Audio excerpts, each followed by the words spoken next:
This is episode number 25 with Randall Duk Kim and Annie Occhiogrosso. Coming up. Okay, I'm Asian, but so what? Those stories belong to me as much as to any other person living on the earth. They were part of my inheritance. I mean, I'd go running around the house with a pillow stuffed up my back and my face contorted with scotch tape as Quasimodo. I mean... But why aren't they doing Medea? That's our story. Why aren't they doing the Trojan women? That's our story. The woman's story is in the Greeks. This text is giving us clue about how it should be rendered, how it should be spoken. But be not too tame neither, but let your own discretion be your tutor. Suit the action to the word to the action. I feel if you have a dream and you love these plays, don't let anybody tell you it can't happen. If you're looking for what it takes to be an actor long-term over the course of your life, then you've come to the right place and you're going to really enjoy today's episode. Do you have some really audacious goals? Or maybe even a few crazy ideas? Guess what? You're not alone. And in fact, the world needs you to go after those and to not give up. That's exactly where our guests were. Despite working regularly and finding success, they didn't see the kind of projects they wanted to do, so they created a place where it could happen. And through years of dedicated and hard work, it became hugely successful. But it wasn't all roses. They ultimately walked away from it and created a whole new chapter of their careers. We cover the highs and lows and lots more of this journey. Hey there, my name is Nathan Agan, and this is the Working Actor's Journey, bringing you in-depth conversations with actors that have been working professionally for decades. Hope you're doing well out there. We continue with Season 3, and if you're just joining us, there are over 20 episodes with fantastic actors you'll want to check out. These conversations are meant to inspire and reassure you on your journey that the road may be long and challenging, and that it is ultimately rewarding. Think of these guests like your personal acting mentors. You may not know it yet, but one of them could change your life. We have a new free guide to download. It's called 10 Ways to Stop Worrying and Start Working. Discover the mindset of working actors. Inside this online guide are 10 specific ways you can stop worrying and start working when it comes to being an actor. Hear thoughts, ideas, and advice from those who have been acting 40 plus years, taken from excerpts from past episodes. These guests do not know everything, nor is everything easy for them. They just have been around long enough to have figured out a few things, and they are sharing this with you. Get your copy of the guide now at workingactorsjourney.com/sign-up, and there's also a link in the episode description and on the show notes. Today on the show is a special one. It's a double bill. For the first time, we have two guests. Randall Duk Kim and his lifelong professional partner and wife, Annie Occhiogrosso, one of the great teams of the American theater. They have worked together their entire professional lives and are dedicated to the classics, and in particular, to the works of William Shakespeare. Actually, given the Shakespeare nerd that I am, and especially since I've started this podcast and learned more about the previous generation of actors, I was really stunned that I hadn't come across them before. To me, it would be like just learning about our past guests, Armin Shimmerman or Dakin Matthews, two giants in the Shakespeare acting and teaching world. It just goes to show you how many amazing and wonderful lifelong actors are out there. If this is your first time discovering Randall and Annie, you are in for a treat. Now, what's wonderful about how this connection came about is that our guest, Harry Groner, casually mentioned to me that he remembered seeing Randall as Richard III at ACT in San Francisco, and how amazed he was by that performance. So I just found Randall's website, sent an email, and they said yes. And what's great is now you'll get to hear what was going on for Randall with that show and the rest of his career. All the successes and challenges of this great actor, with Annie working right alongside him. Everyone struggles. Everyone has victories. And that never changes. As we hit the milestone of 25 episodes, I want to share a few quick thoughts looking back.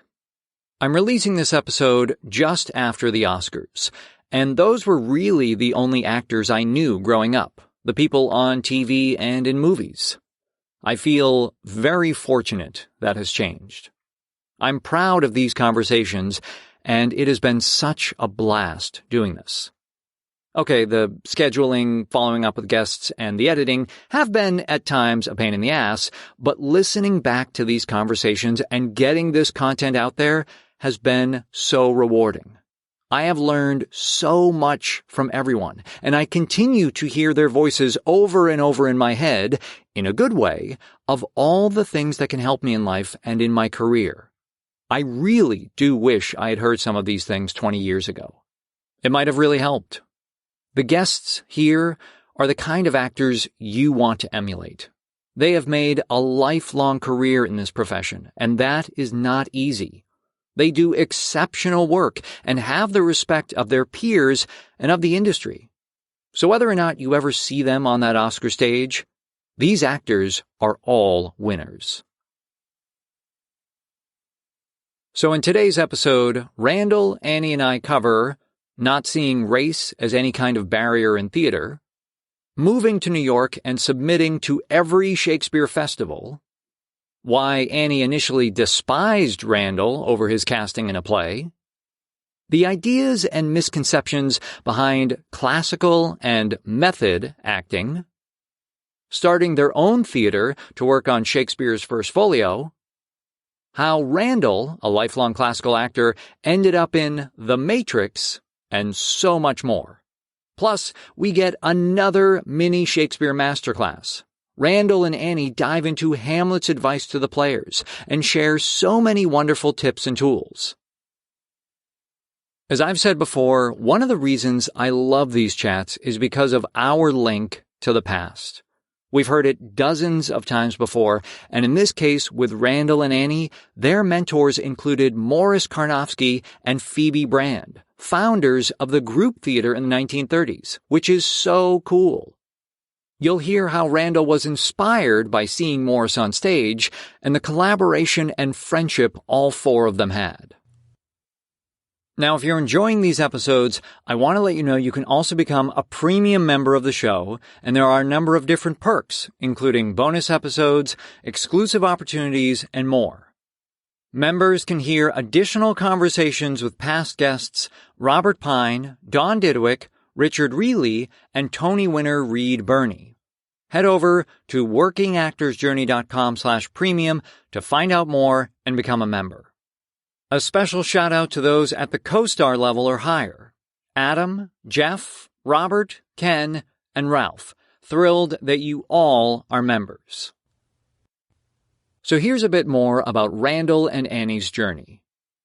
Randall has been acting professionally for 50-plus years, playing dozens of leading roles in everything from Shakespeare to Molière to Chekhov to the Greeks, acting at major theaters all around the world, from Honolulu to Vermont to Singapore. If I start listing everything he's done, we'll be here all day. He has also amassed an impressive amount of notable film and TV credits over the last 25 years, including as the Keymaker in The Matrix, Master Oogway in the Kung Fu Panda franchise, and as the Doctor in the John Wick films. He has received an Off-Broadway Obie Award for sustained excellence of performance. Annie has worked as a director, dramaturg, acting coach, and actress. She was co-artistic director of the American Players Theater and received national attention for her body of work there. At the American Players Theater, she directed 16 Shakespearean plays, along with works by Molière, Ibsen, Plautus, and Chekhov.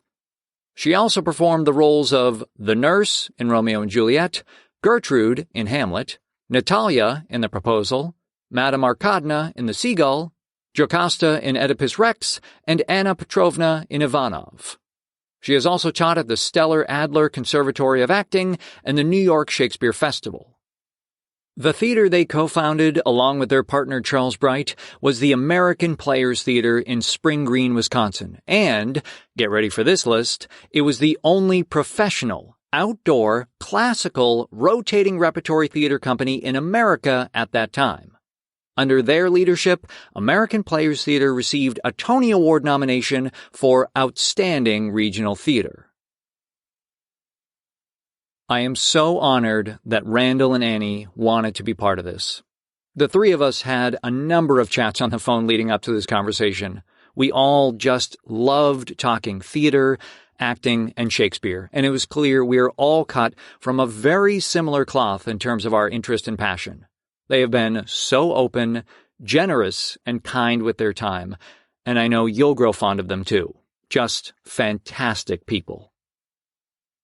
And of course, this is our longest episode yet. There are 2 journeys to cover, and it's worth it.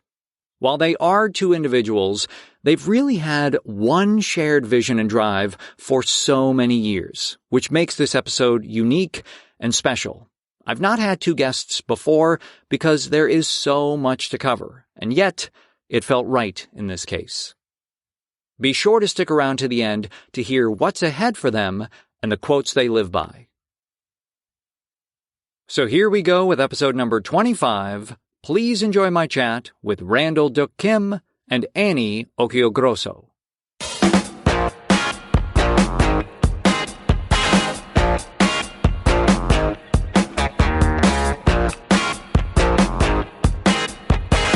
Are you guys more summer people or winter people? Do you love bundling up or do you love just being out in the sun?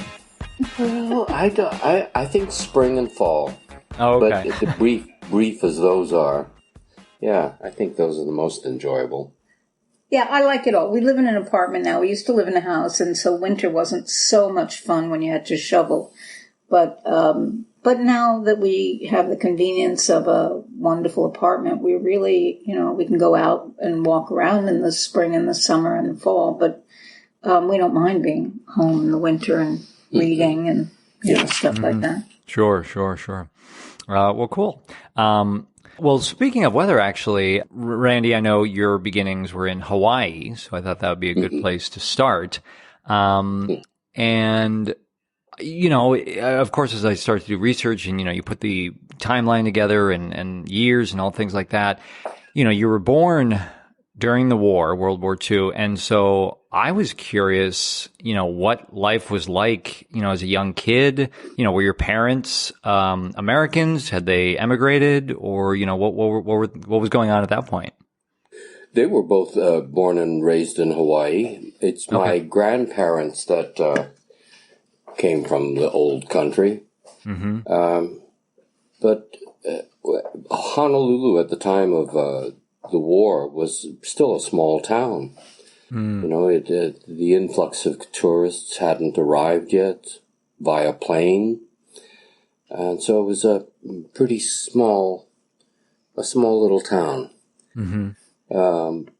But at any rate, the theater scene in Honolulu when I was growing up was quite vibrant. You had the military bases there. You had professors and teachers who would fly to the mainland to see theater. So our community theater, the college, the university theater was quite a vibrant place. And in fact, it was before I was 18 that I saw my first productions of Oedipus Rex and Hamlet.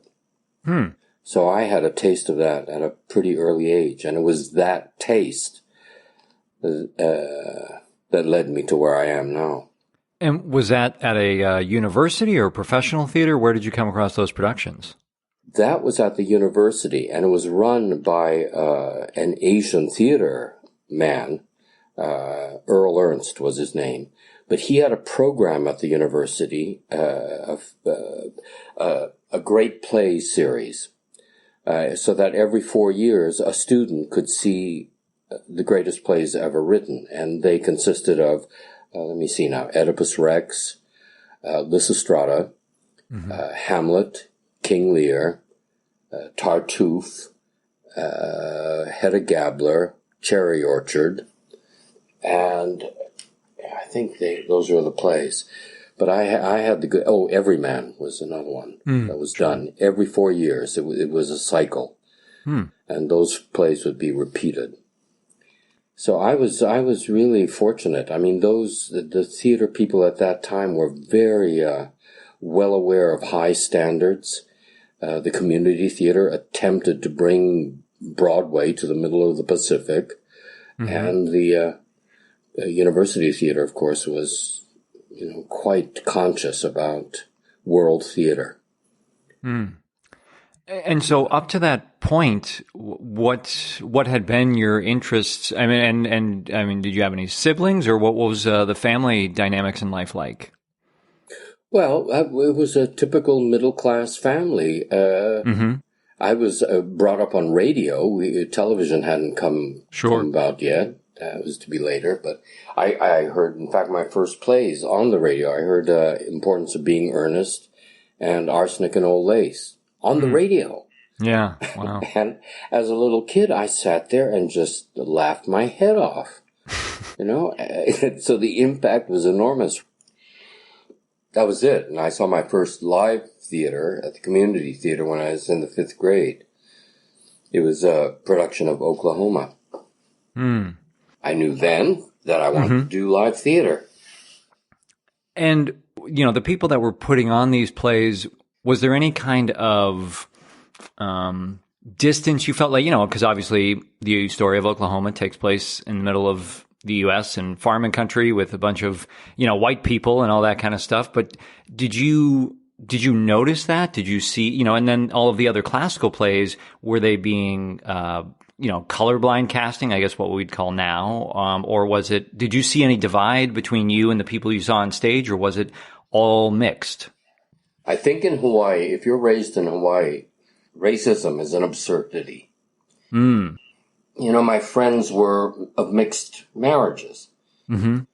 I was just naive about what went on in the rest of the world, totally naive. So I went at it as though, okay, I'm Asian, but so what?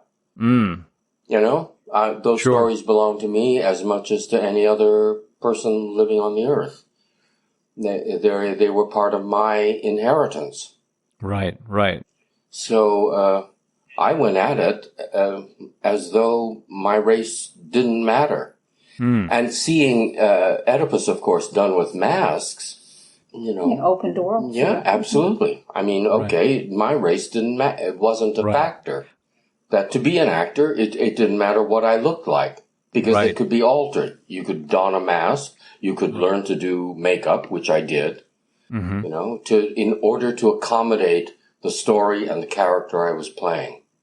So I taught myself to do makeup.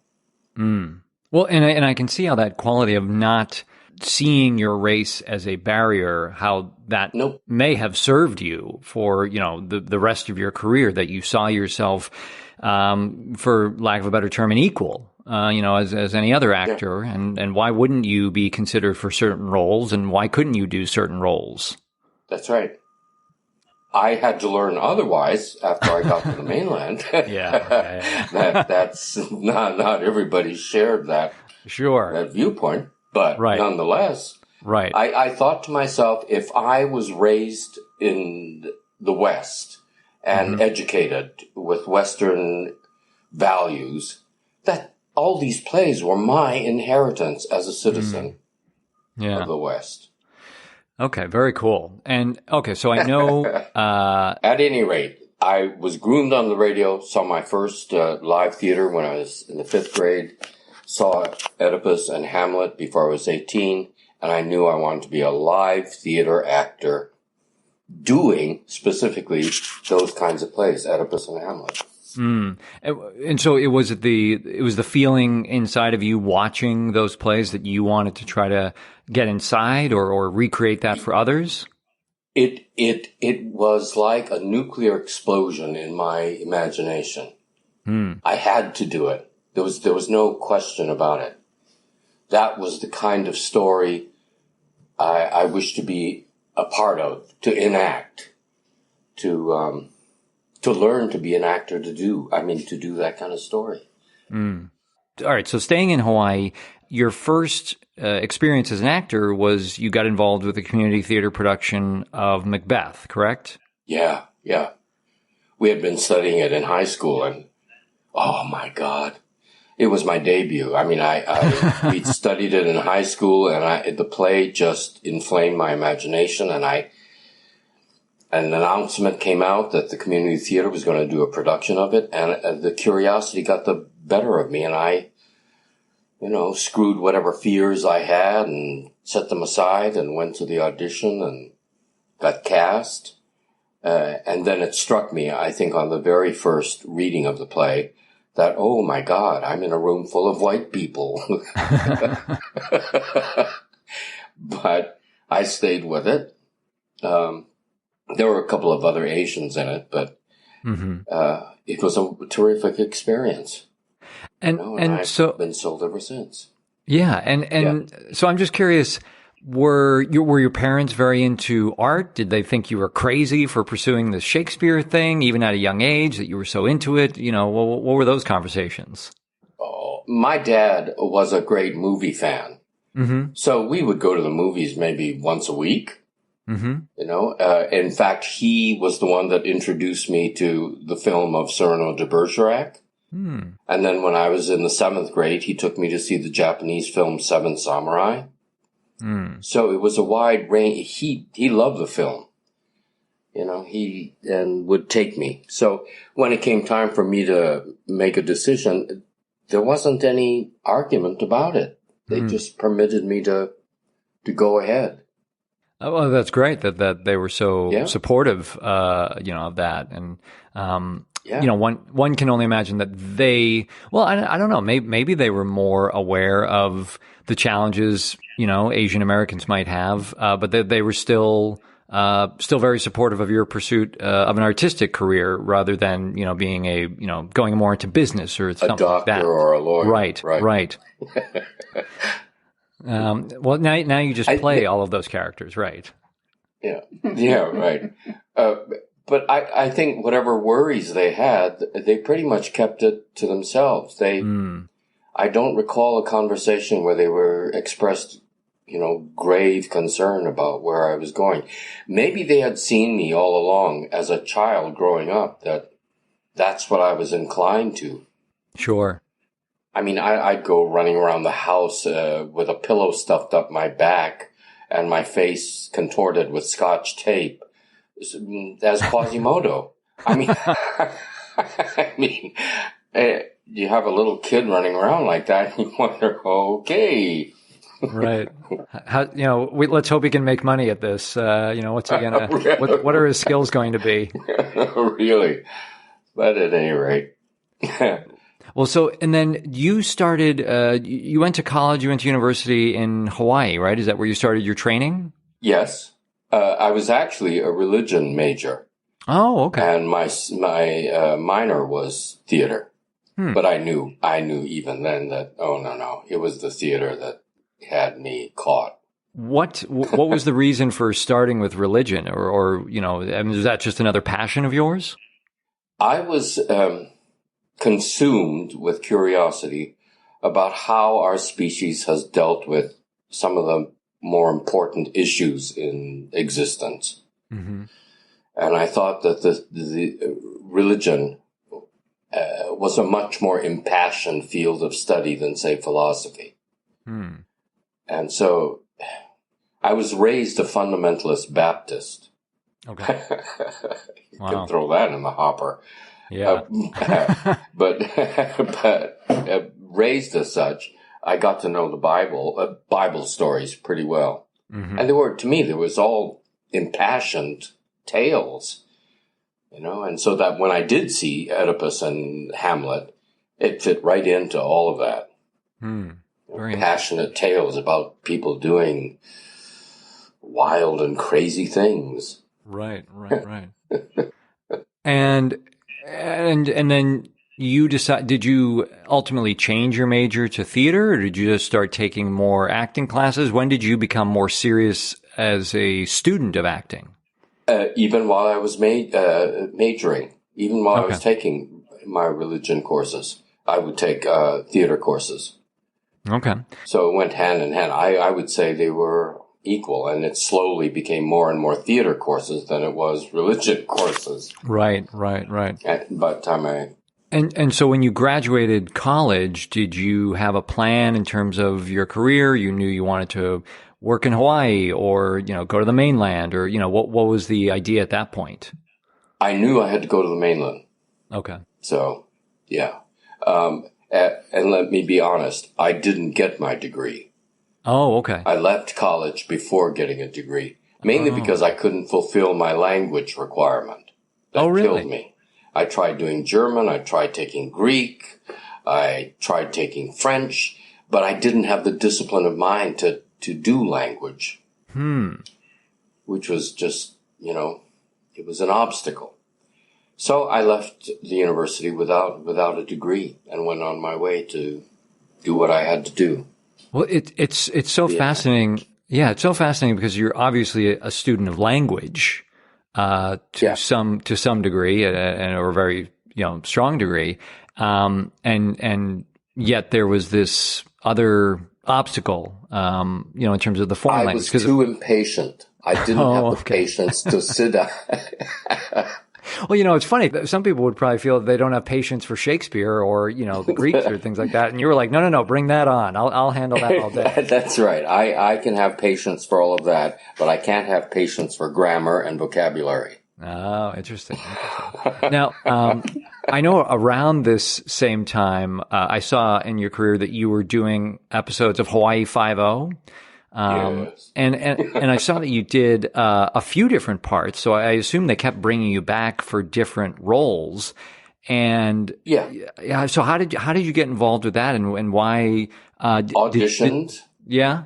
And when they needed a young juvenile delinquent, of course, they chose a local Asian kid. Okay, got it. And so was that something that was common among, actors at that time, friends of yours or around the same age group, that, you guys would all audition and some of you would get on? And I mean, was it just a very kind of common thing at that time? I was pretty much a loner, so I didn't know many people, I just kind of did it on my own to see what it was about. And I really disliked it. Really? What did you dislike about it? In fact, television and film, I think it was Hawaii Five-0, and then I had a part in a film called The Hawaiians, which was like a second part of James Michener's Hawaii. Okay. And after having a taste of live theater with Macbeth, it just didn't cut it for me. So I decided at that point, no, it was live theater. It had to be live theater. Film and television were not satisfying to me. And so, I mean, even at that point, were you cognizant of, I understand there's money to be made in film and TV, but I'm going to carve out my way? Or was it a purely kind of idealistic, or, what was the decision? Was it more, so was it a business decision that you knew you were going to have to work harder to make it work in theater? Sure. Yep. And for far less money. Yes. I remember when I finally got to New York and started working, I think it was a casting director who said, listen, I can't offer you art, but I can offer you a lot of money. I turned it down. I didn't want to play that game. I had to, in fact, when I got to New York, submit myself for just about every Shakespeare festival that was performing during the summers. I swore that I would commit my summers to doing Shakespeare somewhere. And so, I sent pictures and resumes and tried to get auditions. And finally, the Vermont Shakespeare Festival, the Burlington Shakespeare Festival, hired me. And I was there for 3 summers. And I mean, yeah, and that's an amazing opportunity to get to do that, every summer. So when you went to New York, how were you making ends meet, in between of, trying to find these Shakespeare summers? I tell you, Nathan, the cost of living was lower, so you could exist with a smaller salary, unlike what's happening currently. Sure. And we managed to, to survive on little money. But what I was gaining was a huge amount of experience doing repertory during the summers, 3 plays at a time, and a variety of parts that would challenge me and challenge my imagination and make demands on whatever skills I needed. So it was invaluable. Then later I got to work at the New York Shakespeare Festival. I did Pericles in Central Park, and then Trinculo and The Tempest at Lincoln Center with the New York Shakespeare Festival.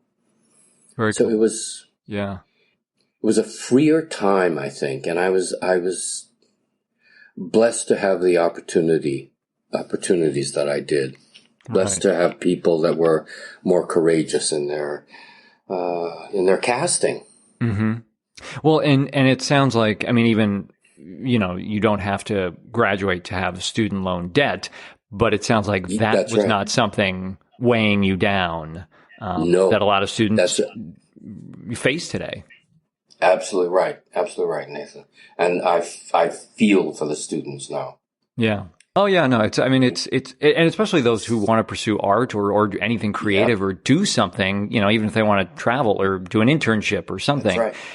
You are faced with the reality of, well, I have to pay this debt. I have to make these payments. That's right. When I left the college, I didn't owe anything. Yeah. But that was the time I lived in. And the time that Annie lived in, too. She didn't owe anything when she left. Well, and I just have one other question in Hawaii. I saw that you started a group called the Ensemble of Theatrical Artists. Yes, sir. Okay, all right. Well, it sounds like there's a story there, just based on your reaction. So I'm curious, what was the genesis of that group?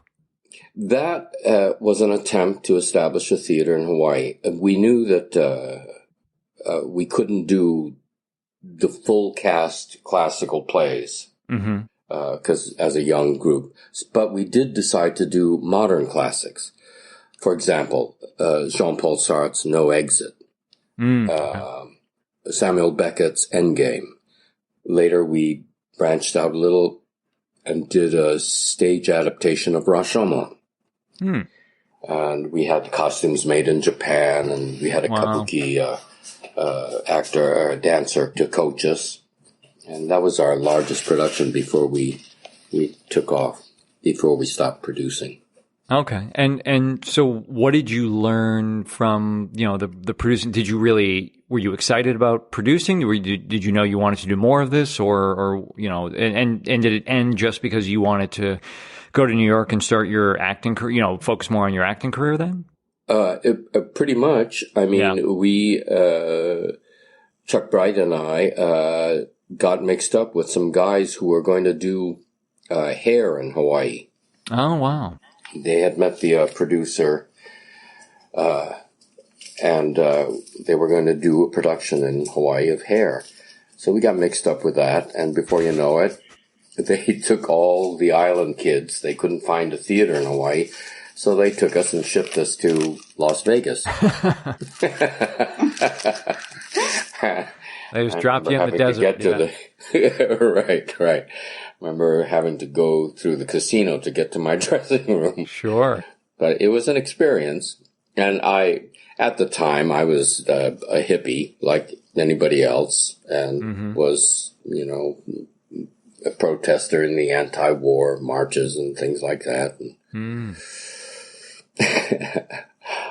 I thought that Hair made great statements about peace and about living as free human beings. Sure. So that's how I got my equity card. Oh, okay. Very cool. Yeah, and I'm sure that was a huge feather in your cap in terms of then going to New York and auditioning. And That's so right. was it around the time when you were auditioning for those festivals? Is that when you guys met and connected? Pretty much. I was a guest artist at her college, Hunter College. Okay. They were doing Brendan Behan's The Hostage, and I knew the director, and he asked me to be a guest artist in that production, and that's where I met Annie, because she was in that show too. And I was enraged because I didn't want outside. I thought all the students should perform the parts. Right. Of course. And they brought this outsider in. Until one night he knocked on my dressing room door and he said, "I think you're a wonderful actress." And then the rest is history. I was willing to follow him anywhere. Oh yes, he certainly knew what to say to the enraged actress. Yeah, but I knew also that he was a splendid actor. I mean, sure. As a young college student, you find an actor who does this incredible transformation through makeup, has this beautiful voice, and is playing this old man when he's all of 26 years old. So, for me, he was the epitome of a fine actor. But we didn't really get to know each other until he came back the next year and taught makeup at the college. Okay. Then we started talking. Mm-hmm. We were on the phone every night. Yeah, wow. Theater. Talking about classical theater, really funny. Right. Yeah.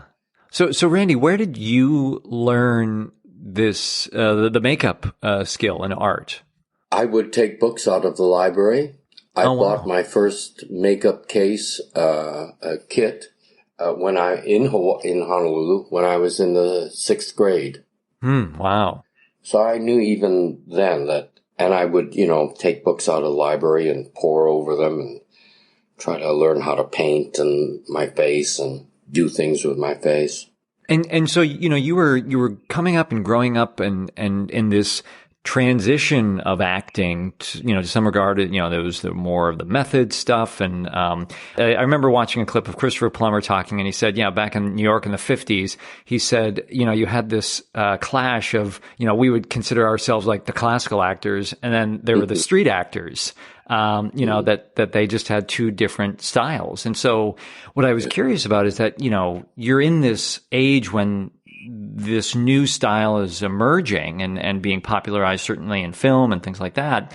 And yet you seem to be more attracted to this, classical style. And, of course, Olivier is another example of someone who really liked to use makeup and liked to use things. And that was probably seen as the older way of doing things. But that seemed to really be attractive to you. Yeah.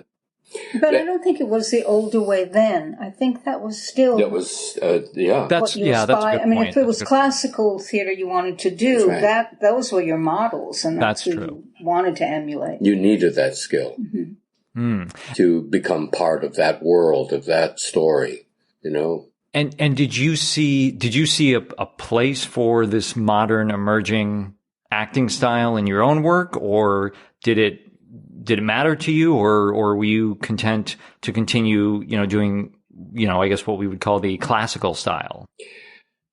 I don't know how to answer that. Okay. I think he's hesitating because for him, there is no different. I don't think Randy looked at it as classical, a classical style. Because Morris you should talk about your inspiration of Morris Karnofsky, who's an American actor from the group theater, and that was the inspiration for a lot of his Shakespeare work. It was right after I graduated from high school. I was visiting my uncle and aunt in San Diego. Oh, okay. And happened to be walking through Balboa Park, stumbled upon the Globe, and I was ecstatic. And they were doing 3 plays in rep. Merchant of Venice, Twelfth Night, and Richard III. And in the troupe was an actor named Morris Karnofsky, and he was doing Shylock. I had no idea who he was or where he came from. All I know is I saw the production, saw the performances, loved every one of them, but his performance stood out. There was something, I was not watching an actor. Mm-hmm. I was watching a character living, breathing, living out his destiny. Mm. You know, there wasn't a trace of actor in his work. There wasn't a trace of performance in his work. He just was. And I was mesmerized, and I said to myself, that's the kind of actor I want to be. That's the kind of acting that I want to do, and will try to struggle to achieve. Mm. It was only years later that I found out who he was and how he was connected with the group theater, and also became very famous during the 60s for his, not only Shylock, but his King Lear. Yeah, so Morris, as far his acting held a light for me. Okay. Something to strive. Right. A standard of acting. You know, where you're not watching a performance, you're not being performed at, but you're watching a living, three-dimensional being. Right. Well, yeah, and I guess the only thing I was curious about, and it just may not have factored into it, is again the obvious examples of Brando or James Dean with this more kind of we'll call it maybe mumbly performance, and it's just more quote unquote naturalistic. It just maybe what I'm talking about is that's just something totally different. Well, there's a time to mumble and there's a time to shout. You know? That's fair. I mean, there are times in Shakespeare, perhaps you're playing a character that mumbles, like one of the mechanicals, perhaps in Midsummer Night's Dream. But there's a time to, I don't know, to take into your soul something so larger than yourself. Right. You know, like a Lear or even a Hamlet. Right. Yeah. Well, yeah, I mean, I think it's just very interesting that connection to, you know, the generation before you. We don't have to say like the past, just, you know, you saw something from, you know, the older generation that you wanted to continue and you wanted to emulate and be like. And, you know, that was kind of your guiding star. You know, if I could be the kind of Shylock that Morris was, you know, that would be a successful journey. All right, cool. And there's just so many ways we could take this. It's great. But you know, I want to say one thing though about the differentiation between the classical style and the methody style. Because I think one of the things that we have always, wanted to achieve and to get across to our audiences was that classical theater isn't a style in and of itself. Yeah. That these are plays that take place in another time, and that you need a standard speech to speak them, and that they do have, you know, they're filled with perhaps a magnificent use of language that some modern plays, you know, don't have in them. But I think that we always wanted our audience, the reason we wanted an outdoor theater was we wanted our audiences to understand that it's not something that stands apart from them. You know, that classical theater it's not a genre where American actors have to emulate British actors. We wanted an American style of acting to do these plays. And what Randy saw in Morris, I think we both have striven our whole life to achieve, which is just inhabiting these characters with the best instrument possible to deliver the goods. Right. And yeah, so I mean, it even seems to kind of lead towards, you know, maybe this whole naturalistic moniker might be just a little misleading or a bit of a misnomer, that, you know, you can have quote unquote natural acting in a Shakespeare play, or, you know, I mean, it also kind of unpacks like, well, what does natural mean? But, you know, is it something that evokes an emotion in you? And if it is, it doesn't matter if it's a film or a stage play or, you know, anything in between, that what you were just saying, that, you know, if you're bringing your instrument as fully as you can and telling the story as truthfully as you can, that's acting. There's no style of it. Right. It's just, that's what you're trying to do. Whatever the story calls for, or the specifics, or the, mechanics, or the subtleties of the medium might dictate different things. Like if you're doing voiceover versus, a Hamlet outside, you might approach it differently in terms of technicality, but you're still being truthful with the work. Yeah. That's right. Yeah. Okay, great. Well, all right. So let's jump back to when you were a guest artist, and Annie had decided that she liked you, and you guys were talking I could more tolerate him. in the makeup class. Right? Yes. Yeah. You could tolerate him. So once, Annie, you graduated college, and did you guys, by the time you graduated, Annie, did you know that you and Randy were together? I mean, like this was it? I mean, or where were you guys in your life path? Interestingly enough, I have the same story that Randy has, in that I did not get a degree because I did not complete my language requirement. Oh, geez. Exactly. Okay, you guys were meant to be together. And the interesting thing is the same is true of Charles Bright, who was the third member of our team. Yes. But at the end, in my senior year, Randy was looking, talked about having money as an actor. He was looking for a job, and I had a job at a market research firm. And I called my, the director of that play was my acting teacher. And so I'd called him. Randy picked up the phone, and I recognized his voice. And we hadn't talked since that other show was over. And he told me he was looking for work. I hired him immediately. And so he came into my office, and that's really when we, apart from the play and apart from Annie being a student and Randy being a guest artist, we really started to share ideas about the theater and started to talk more and get together. And I think it was that time, don't you, Rand, that happened. Mm-hmm. And so I think from that time we knew that whatever was going to happen, we were going to go at this together. Yeah. Mm. And I know you guys, or I believe you ended up in D.C. at some point. Yep. And so what was the transition from New York to D.C.? What led you down there? Well, there are a couple of things. Between New York and D.C., Randy was working in different regional theaters. So he was at the ACT. We went and did a production of Hamlet in Hawaii. And our friend Chuck Bright was the head of ticket sales in D.C. At the Kennedy Center. At the Kennedy Center. And so when we got back from touring and doing all of this regional stuff, Chuck decided he was going to live in Washington and keep this job. And we announced to him, so were we. And so we said, we're coming to Washington too. And then he hired me to work at the Kennedy Center while Randy continued to look for work around the country. And so that brought us there. Okay. It was there, while we were there, that we got word from the Guthrie Theater that they wanted me to do Hamlet. And that was a little celebration in the office.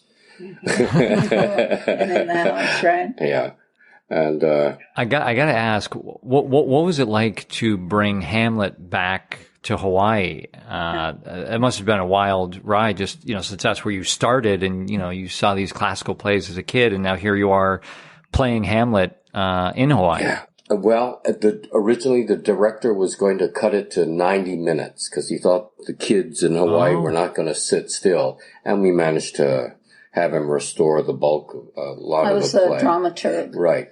But it was while we were doing that production that a friend of mine had a copy of a first folio. Okay. And we had no idea of what that was about, but we began paging through the Hamlet text, and we began noticing things like a word being capitalized in the middle of a sentence, the odd punctuation from your modern editions. Right. And we began asking questions, and it was there that we said, this text is giving us clue about how it should be rendered, how it should be spoken. Sure. I mean, if you just hit some of those capitalized words, give it a little bit of emphasis, immediately the sense of the idea, is brought into high relief. And other things we began to experiment with as far as the punctuation goes, what to do with a semicolon or a colon, and take note of the question marks. Take note of why is there no period when there's so many periods in the modern text? Why does the period not appear until the end of a very long speech? Right, sure. What's that all about? Mm-hmm, mm-hmm. And it was interesting to be in Hawaii because we found that there was an understanding that these Hawaiian kids who we were working with had for the play because they had a monarchy. So the notion of kings and queens was very relevant to them. Yeah. So they weren't looking for a CEO or anything like that. They got it right away. What they didn't have was, of course, the standard speech, but they had this incredible spirit and energy. And I remember one night somebody missed an entrance, and one of the servants that was in the scene when the kid who missed his entrance came in, he yelled out, "Oh, thou tardy tart, where hast thou been?" And I thought I was going to fall off my chair. But even that had a kind of charm in their involvement with the thing, So, I think for Randy to come back to Hawaii, where they had seen him as Mark Twain and in other things, they hadn't really seen him as a lead in a Shakespearean play. Right. It was very rewarding. Your parents were able to see this? No, they were on the mainland. They were in California. They had moved to the mainland, so they didn't get to see it, but some relatives did. Okay. So what was the first thing that your parents saw you do in terms of the stage work? I think it was in New York while I was at the American Place. Not Shakespeare. No, it was not. Frank Chin. Yeah. It was an early a Frank Chin piece at the American Place Theater. Got it. And that's what they saw. But after that, they would come to visit our theater in Spring Green all the time. Oh, cool. Very cool. And then, that's great. Yeah, and then my dad and I would stay up late talking about the plays. Oh, cool. Yeah. That's great. That's great that they were so, invested and involved, in your work. You mentioned, getting the celebratory call, from the Guthrie. And did that just come from regional theater auditions or a connection or, out of the blue? Well, I think, Alvin Epstein was the artistic director at that time, and you had worked with him at Yale. That's right.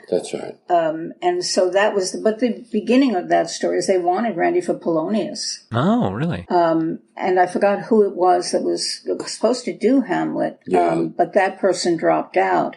And so Chuck, in negotiating, said to whoever was doing the hiring at that time, would you ever consider Randy for Hamlet?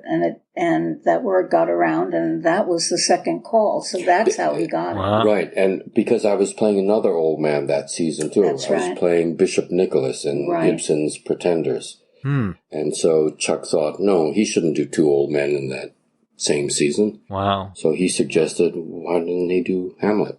Well, boy, what an amazing thing to have another advocate. Not only yourself advocating for yourself, but your friend Chuck advocating on your behalf. Right. It's pretty much what our relationship has been, and we had that with him for 40 years because he passed away. Wow. But that was how we operated. It's the only reason we were able to pull off that theater in Spring Green is that we were there for each other, and each one of us had a different area of responsibility. Right. And I guess it would be your second time tackling Hamlet, and it was not too long after the first, it sounds like. What was your experience now going through the play a second time, and here you are doing it at the professional theater, the Guthrie? At the first time you're out with a Shakespearean play, it's only broad strokes. That's all you can do. No subtlety, no nuance. Just broad strokes, understanding the general line of action, the plot. The next time you do it, there's a little more nuance, a little more understanding, a deeper view of it. When we finally got to do it at our own theater, I thought we did very well with getting to the much more subtle and nuanced performance of it. The first experience gave us the folio. That's where we came upon the folio. Sure. We also found that in that abbreviated version in Hawaii, after the production was done, we were asked to tour the schools. So we went to the schools who came to see the play, and one kid raised his hand. He said, I really liked your production, but why did you cut out Fortinbras? And we realized that Shaw, was right when he said the reason that you shouldn't cut a Shakespearean play is not because it doesn't deserve it, but you really risk cutting the one thing an audience member may have come to see you handle. And that sort of became the lesson for us about cutting the plays. So by the time we got to the Guthrie, now we're, maybe naive zealots, but here we are, no cutting and folio all the way. And the man who directed it was his first Shakespearean play. He was a stage manager at the Guthrie, and he was asked to tackle Hamlet. Didn't know the play. Wow. And in fact, at one point, he asked me to, the line was, to sleep, to dream, no more. And he said, well, what does that mean? Right in the middle of rehearsal. What does that mean? I said, Stephen, to sleep, to dream, no more. And he said, oh, okay. So we knew that we were in the hands of someone who may know the stage, but didn't necessarily know the play. And that created a couple of problems for Randy. Do you want to talk about when he pulled you aside? Well, at one point he pulled Randy aside and he said, listen, I need you to support me, because most of these actors can't do what I want, and I need you to support any decision I make. Well, he ended up cutting so much of their role that here's Hamlet now sounding like a blabbermouth. Like a blabbermouth. Right. Wow. So it was it was a difficult process, but the Minneapolis audiences were wonderful. And when they came to see the play, I would go out into the audience because at this stage of our life together, I was invited to sit in on all rehearsals and all performances of any play Randy was in. Wow. And so what I did was to go out into the audience every night to listen to what people were saying, and it was all about the play. It wasn't about costumes or anything. It was about, they were actually talking about that moment in the play and not criticize, but really saying, what do you think Hamlet, is right or wrong, but that kind of thing was happening. So we became enthralled with the audiences in the Midwest. And that was the next level of our experience, is what do we want audiences to, how do we want them to receive a play? Do we want applause and standing ovation, or do we want them to leave, being better for having been there? Right. And it sounds like, in hindsight, it was the natural progression for you guys to form your theater. Yep. But I would say a lot of people, may have similar experiences where they're frustrated by the process or feel constrained. But you guys were crazy enough to go, no, we're gonna start a theater. Yeah. And did it just seem like did it seem like at the time this was the only natural step we could take? Yep. Yeah, it was a culmination of 10 years of working on it. Right. But,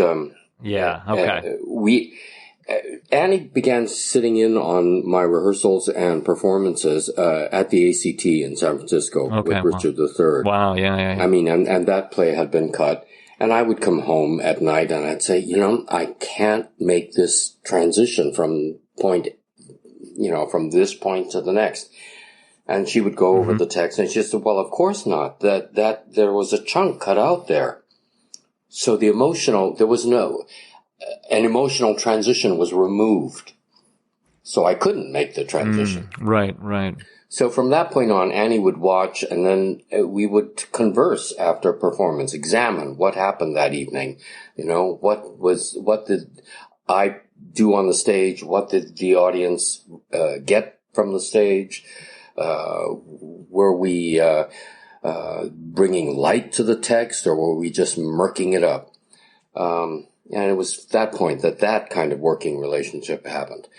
After the Hamlet in Minneapolis, we had to found our own theater in order to do the plays uncut, to see how they worked uncut, and in a period suitable to the vision that the playwright would have, whether it's ancient Rome for Julius Caesar, or Renaissance Italy for the Merchant of Venice, just to provide a visual that accommodates the story. I think when you spend more time complaining about the production you're in and criticizing it, it's time to do your own. Because that's not going to get you anywhere. Right. And we felt that we were becoming pretty miserable in the theater with all of the different obstacles that we felt were there. And so we felt, look, shut up or put up, because it's time. And Chuck had been doing a lot of research on where that might be. Yeah. And Randy and I had been looking at different training programs and not just American training programs. We looked at the No Theater and how those actors trained, and the Kabuki Theater and the Commedia dell'arte. We wanted to see what process do we need to put our actors through to achieve the result that we were looking for, which was to tell these stories to all members of the audience, not just the educated or those that come to the theater all the time, but our promise to our audiences would be that you don't have to do any work at all. You come and we'll do the work, and we promise you'll understand everything that's happening on that stage, and everything that's being said. Mm. And did you guys feel like you had the audience? I mean, it's a bold idea, and even at the time, it seems like it would have been bold to go out in the middle of the country and put on these uncut Shakespeare plays. And of course, you always run into this of, the marriage of art and commerce of, well, if we're going to do this, we need people to actually show up and, give us money. And was there any fear that there wasn't going to be an audience, or did you have the sense that no, people, if we build it, people will come? Yes. That's it. The second one was, we were so, there was no turn. We felt that what we were offering, once people got a look at it, that audiences would turn from all over the world. Once they got a taste of these stories that we were scheduled to tell, that they would return. That they would come back. Absolutely, no doubt. Yeah. And by the time we left the theater, 64,000 people were coming every summer to visit us. Unbelievable. Yeah. Unbelievable. So, but here's how fate also played into it. We looked at 49 different sites. We end up in Spring Green, Wisconsin, a population of 1,200 people. We had a realtor look at properties for us. She called and she said, there's a woman who owns a piece of property in Spring Green. It's 75 acres. She's always wanted to see a production of Midsummer Night's Dream on the hill on this property. Wow. So the woman invited us to come. We could stay in this converted barn and play on the land, take a look at it, see how we liked it. And we took her up on the offer. And we walked up to this hill. And we went up with flashlights because we didn't want to be dazzled by any kind of visual at all. So we went up at night, flashlights. Randy would stand in different sections and speak. And then we would test the acoustics. And they were perfect. Wow. We found a spot where the acoustics could be, your voice would travel all the way up to the hill in which direction you'd be facing. And that's where we decided to settle down, put the theater. Yeah. Unbelievable. Yeah, that is pretty amazing, that having that kind of experience and it all coming together, so perfectly. And yeah, as you mentioned, the theater was a huge success, and you did have those throngs of audiences. Yeah. Not from the top though, Nathan. Yeah. The first season we chose to do Titus Andronicus Shakespeare's first tragedy, partnering with Midsummer Night's Dream to bless the project. So that first season, there were nights with Titus Andronicus that there were more people on stage than there were in the house. But word got out. And the following season, we brought those plays back and added Comedy of Errors, and Two Gentlemen of Verona. That's right, Two Gents. Mm-hmm. We decided that we would start pretty much with Shakespeare's early plays, so that we would learn his progression, and the audience would learn with us of how this playwright, grew. Evolved, So we had a training program. That started off with apprentices, but the equity actors were envious, and they said, is there any way we could come and train? And so we made a deal with equity, and they gave us a special dispensation, allowed us to bring equity actors in. I think it was 2 weeks earlier or a month earlier, and train as long as we didn't work on the plays that we were performing. But with Shakespeare, you can learn a lot about Hamlet by looking at Macbeth and King Lear. So we did that with our training. And Randy had a 20-year schedule, and the training went from 7 o'clock in the morning, began with Tai Chi, and we worked through the day, took a lunch break, a dinner, and then it ended with watching a film of some sort. And it ended about 11 o'clock at night. Wow. Those were the days. Oh, boy. There's a part of me as an actor, it's like, you'd love to get away and be able to do that kind of stuff. It's a rare I'll tell you opportunity. one other part of that wonderful story is that when we got there, we cast our plays. We had directors. Everybody was hired. And we were going to do the costumes from scratch, in the town, and we thought we had a loan from the bank for $50,000 to begin. Randy and Chuck and I had $4,000. That was it. And at any rate, the bank loan fell through on the day that all the actors arrived. Oh, geez. So now we're sitting there with no money at all. And it turns out that we had spent the winter before the summer getting to know the town. I became a member of the Homemakers. Randy would do his one-man show in a kind of bar where members of the JC were there. And Chuck would go and meet the farmers. We began to find out who these people were who had populated the town. And we found 12 people who put up $2,500 loans for us to start the theater. Wow. Absolutely strangers who we had met along the way from the winter who believed that we could pull off what we promised. And we got the seed money to start the theater. Very cool. Yeah. Well, I wanted to touch on just a couple experiences because I know we could spend the whole time talking about every season there. But was that when Randy, was that the first, and I know you've played King Lear multiple times, but was that the first time you played King Lear? Was that American Players Theater? Yep. So and I do want to talk a little bit about a lot of the roles you did, but that one in particular, what was it like to play Lear at such a young, a young age, comparatively to, what he calls himself? And what did you, there's a few questions. I mean, not only what you took away from it, but did you ever feel like an imposter? Like, who, I'm so young playing this older character. And what was your approach to keep you grounded, during that of like, well, no, I can, with masks or with makeup, I can play this guy. There's no reason I can't play him. So I'm just curious about your experience during that. Well, listen, I've been playing old men since the age of 18. So that's a lot of rehearsal time to learn to play a man of advanced years. The other thing is we had invited Morris Karnofsky and his wife Phoebe Brand, to come and direct the production. Oh, okay. So my task during it was to learn from Morris as much as I could about his Lear. Okay. Even to the point of trying to imitate line readings that he would give.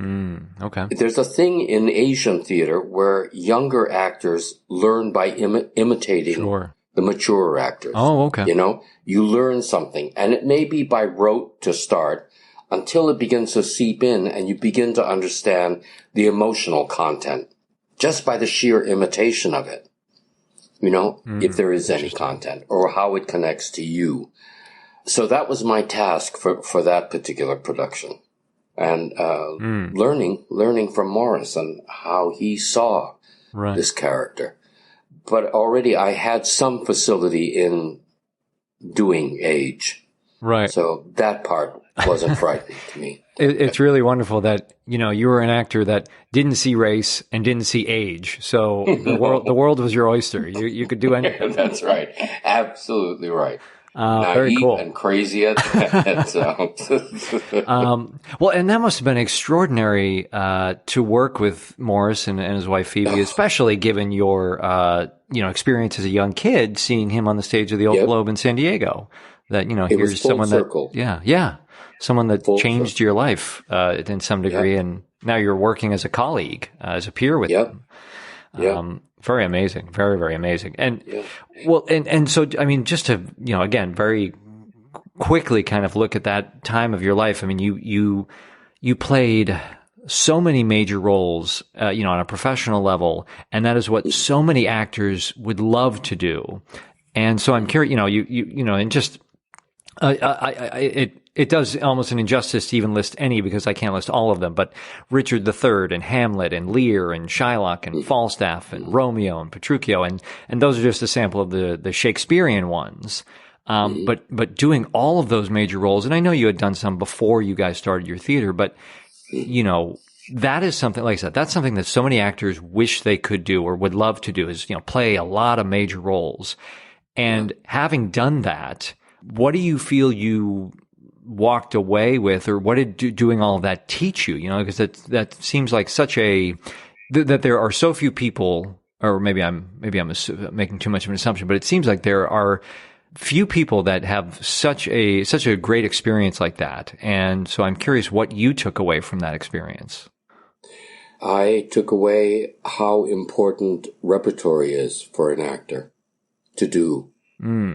That it's the best way to hone one's skills and one's understanding, stretch one's imagination, stretch one's capacities. And I miss that. I miss that in the theater. To me, the Broadway theater is what I call industrial theater. Sure, yeah. The same play 8 times a week. You're working in a factory. Right. Whereas repertory is not a factory. You have to be on your toes every single time you're out there.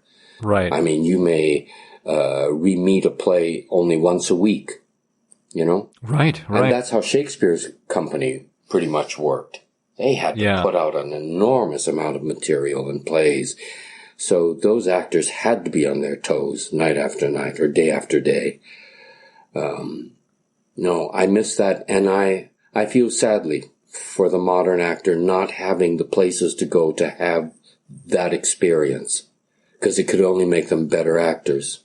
And it seems like, you know, the only one I can think of is the Oregon Shakespeare Festival, and of course they don't do even as extreme of a schedule as you just mentioned. But there are very, very few places that do, you know, repertory. I mean, you know, maybe they'll do 2 shows at once, but certainly not 3 or 4, in rotating rep over, you know, 3 or 4 months.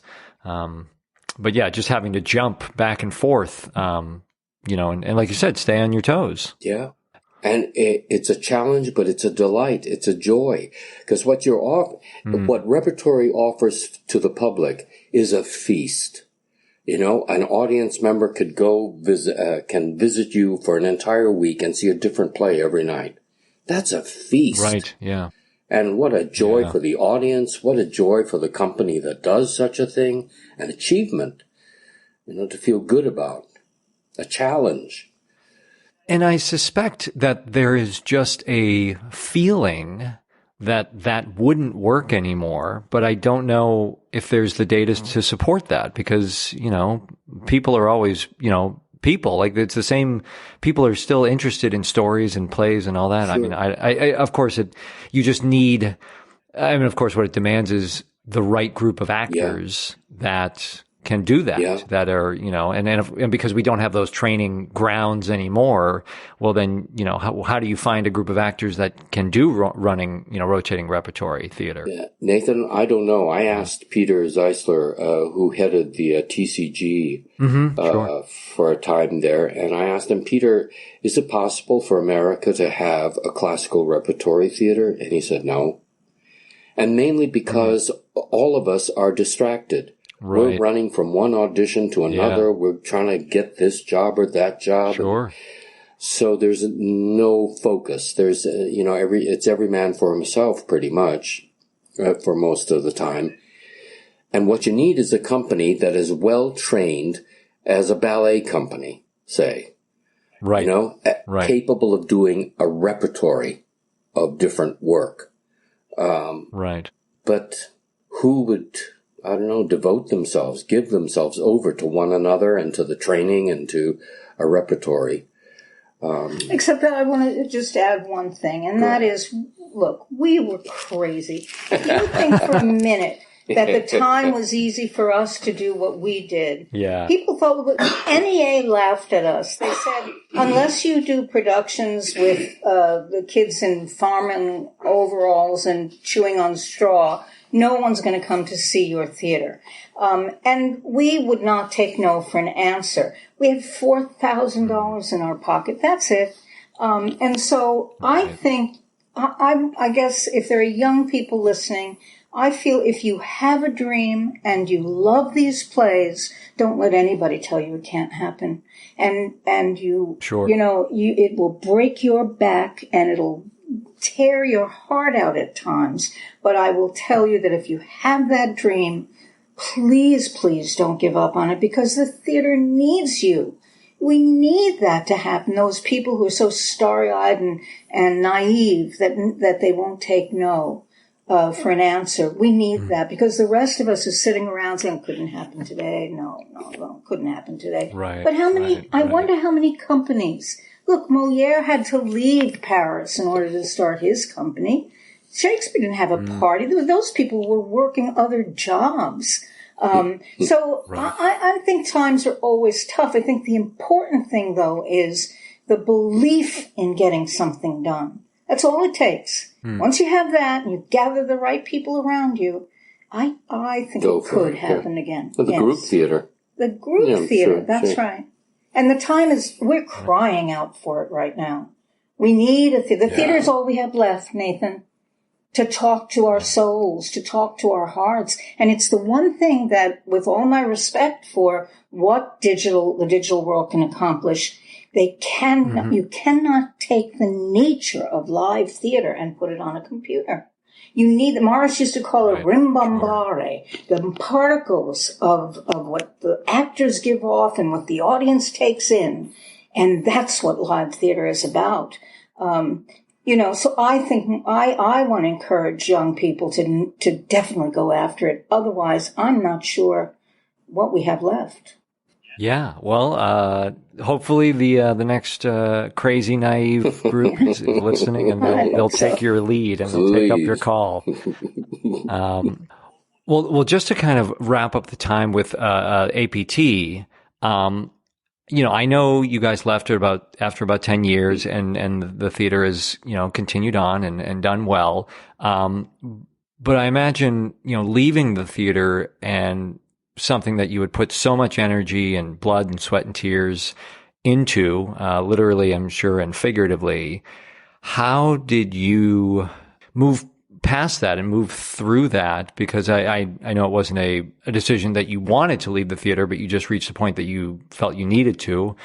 And because I think there are a lot of people that have projects and things that they work on and they put a lot of energy into, and then it becomes something that is either not theirs anymore in some regards, or unsustainable in the current iteration, and letting that go. So what was that chapter of your life like? I think the day we were asked to step off the board of directors was the day that the board of directors had no one to represent it artistically. No one to represent the artistic vision of the founders. And that's the day that we lost the baby, lost the child. Because then it became the playground of the business interests on the board. Right. At some point, we tried to continue for years after that, but it could never... The original mission that we had to create a company of actors devoted to the classical repertoire, training, performing, producing these plays, studying these plays, that couldn't be realized. And it was when we realized that it was not possible any longer that we had to leave. Yeah. The great sadness, of course, is that there's no place in the country where there's a professional classical repertory company for the public to count on. That gives them a feast, week after week, month after month, year after year, a feast of some of the world's greatest plays written by some of the world's greatest playwrights, and a company who have trained to do a repertory as wide-ranging as Sophocles and Ibsen and Shakespeare and Chekhov and Moliere. It doesn't exist. And we need it. At a time that we're living in, we need to have visions like that to remind us of the larger context in which we're living our lives. Yeah, absolutely. Annie, was there anything else you wanted to add to that? Well, as I was listening, I agree with Randy about getting off the board, but Morris had said when they came out, Phoebe and he came to direct us, he said he thought the lifespan of any theater was about 10 years. Yeah. So I'm not sure that in some ways it was a positive thing to happen. Yeah. I don't agree with the way they do the plays there now because they are updated. And I think I've made clear how I feel about a lot of that, particularly because that theater wasn't founded with that in mind. Yeah. Sure. But I have to say that our lives since, I think we had private time with Phoebe Brand for several years before she passed away, and there was more learning for us. Randy got to do some wonderful roles in film, actually. I mean, his Uruguay, he'll talk to you about that, I'm sure. But there's so many. I got to teach in New York, and we got to travel the world a little bit more than we would have being in Spring Green. So perhaps it was just the right thing to happen at the right time. Right. My only regret is if I could start tomorrow, I would again. Because I love these plays, and I think our approach to them has been neglected. I mean, the way we look at them uncut in the period in which they were written. I would love to have our playground back to do that, and we lack the playground now. Yeah. So we can teach and we can do little excerpted performances here and there. But having done Enemy of the People at Centenary last year, I have to say it made me hungry to do a full play again, the way we know how to do them. Sure. So that's my regret in all of it, if there's any. But I think it was the right time. I think we would have been miserable if we stayed. Yeah, you're probably right. And wasn't it was it Edwin Booth that says that has the quote about many people dream? Yes, right. All actors dream of having their own theater, but when they wake up, they know better. Yeah, he tried. And so I think everybody who's attempted a theater has certainly understood things that they never knew going in. Right. Certainly anyone that has run their own theater now, there's you recognize the scars on the others, who have run their own theater, and you go, yes, you know the battle. Yeah, right. Right. You were there. Yeah. But well, as you kind of reference, it did open your life up considerably, and of course, you guys had both done so much work, during the 10 years you were there. So, on a professional level, it sounded like you certainly got a lot out of that. You used, all that time. Yeah. Yeah. And so now it was opening up to, Annie, as you were saying, to teaching and coaching. And I think also you were finally, Randy, able to, start accepting film work, or at least auditioning or considering it, because you had more time in your schedule. Is that true? That's right. And I finally said, okay, now that theater, that experiment is at an end. Yep. Now, all these years I've said no to movies and television, but what's that medium about? What did I say no to? Right. And so it gave me the opportunity to say, okay, find out. And so was it kind of challenging, that idea that you had developed as a kid, that you didn't, from Hawaii Five-0, you didn't want to do that, now that you had to come to it afresh and go, well, it completely changed. Yeah. I wasn't so arrogant about looking down at that medium. Sure. That it has its own artistry. No, the performance is not in my hands as it is in live theater, but the artistry involved in creating a piece of film or in creating a television moment is different. And what I do as an actor is to merely contribute whatever it is I can to the event, to the product. And that's challenging and intriguing. Well, to jump into a little bit of the on-screen work you've done, how did a lifelong classical actor end up in The Matrix?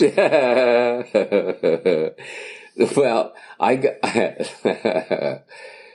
by fortuitous circumstance, I would say.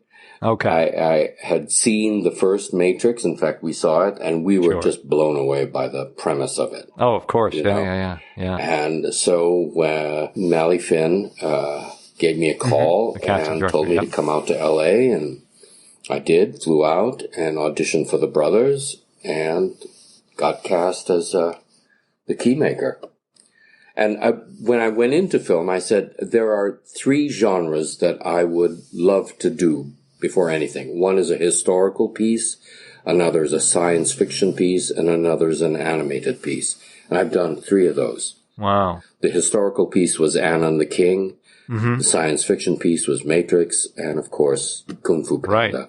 So, and that was a conversation you had with your agents or the casting directors? Mostly the casting directors, wasn't it? Yeah. Oh, okay. Yeah. Well, Chuck was Randy's manager, and so Chuck knew exactly how Randy had set his sights on certain things. Right. And, and that was another thing that I think is important, is that you have to be able to say no.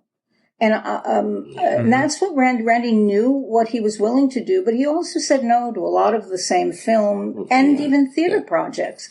And so Chuck, every time Chuck would say no, they'd come back with a bigger offer.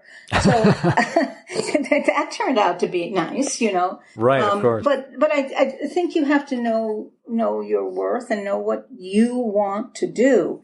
And that's how he set his sights on the films he ended up doing. Really, how you want to spend your time and what you want to give your energy to. Sure. Has got to be worthwhile for you. Has got to be of value to you. Absolutely.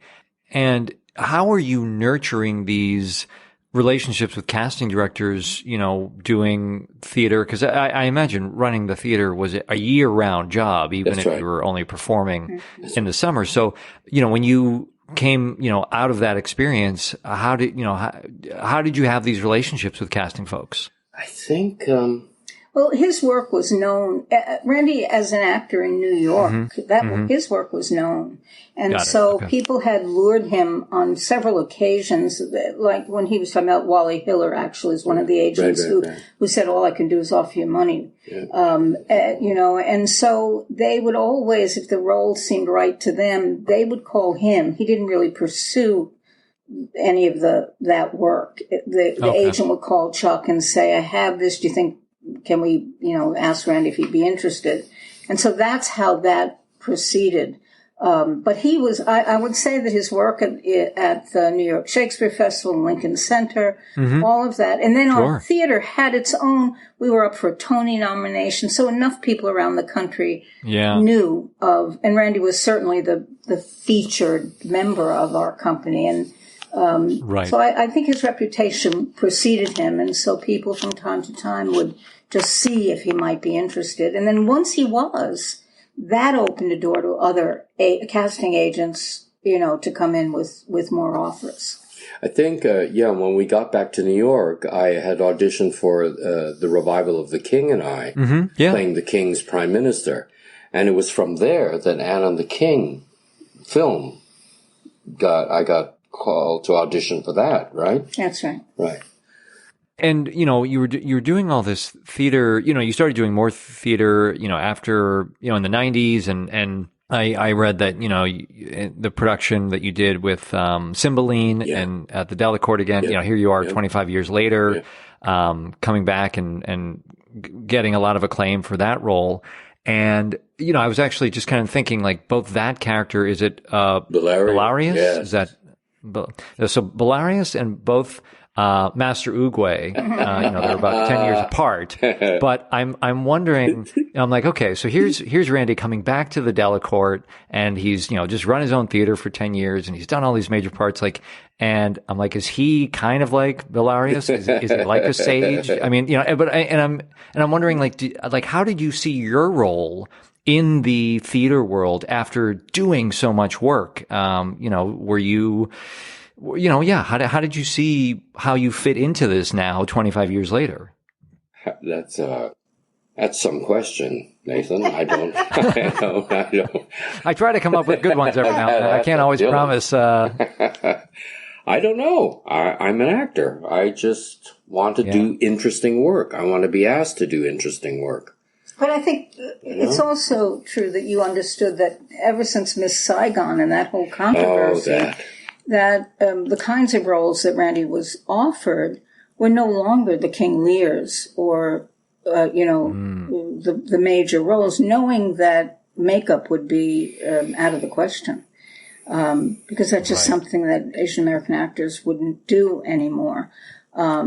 He would, I have to say. But it became such a controversial thing that I don't think most theater companies would. It almost became politically incorrect for me to use makeup.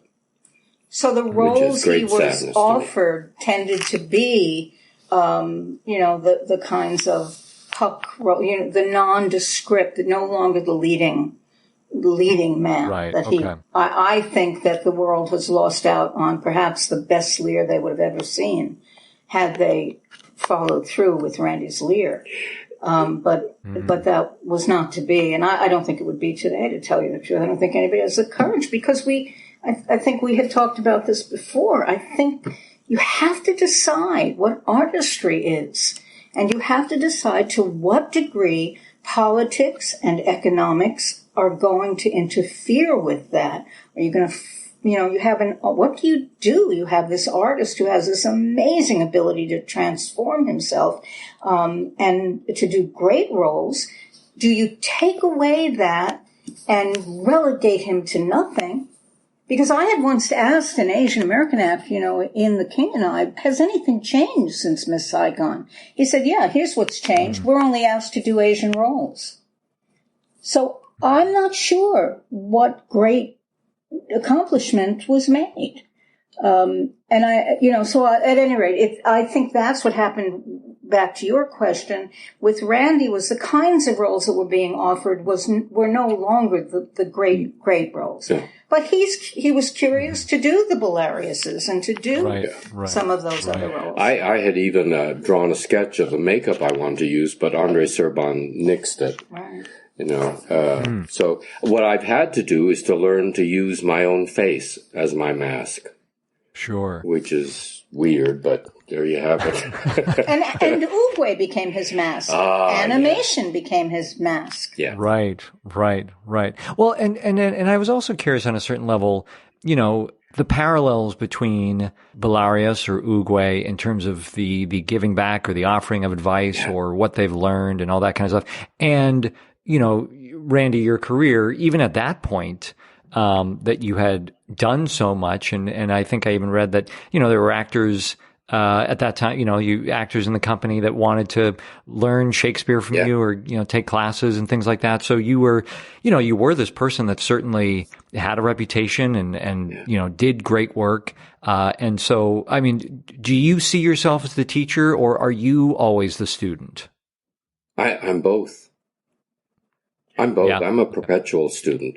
There's Zeami, one of the founders of the No Theater. One of his pieces of advice to a younger actor is when he said, never lose the heart of a beginner.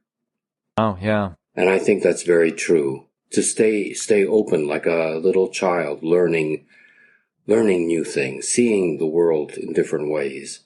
Seeing the world for what it is quite a... Right. I'm both. Okay. Yeah. That's great. Yeah, no, and I love the open heart. That comment. Well, okay, so it was shortly after that you won the Obie Award for Sustained Excellence in Theater, which seems like almost kind of an understatement at that point, given how much you had done. And was that any kind of validation you had internally been seeking, or how did you view the award, or what did that mean to you? Came as a surprise. Really? Yeah. But you were out of town, so you didn't get to... I didn't get to receive it personally, but no.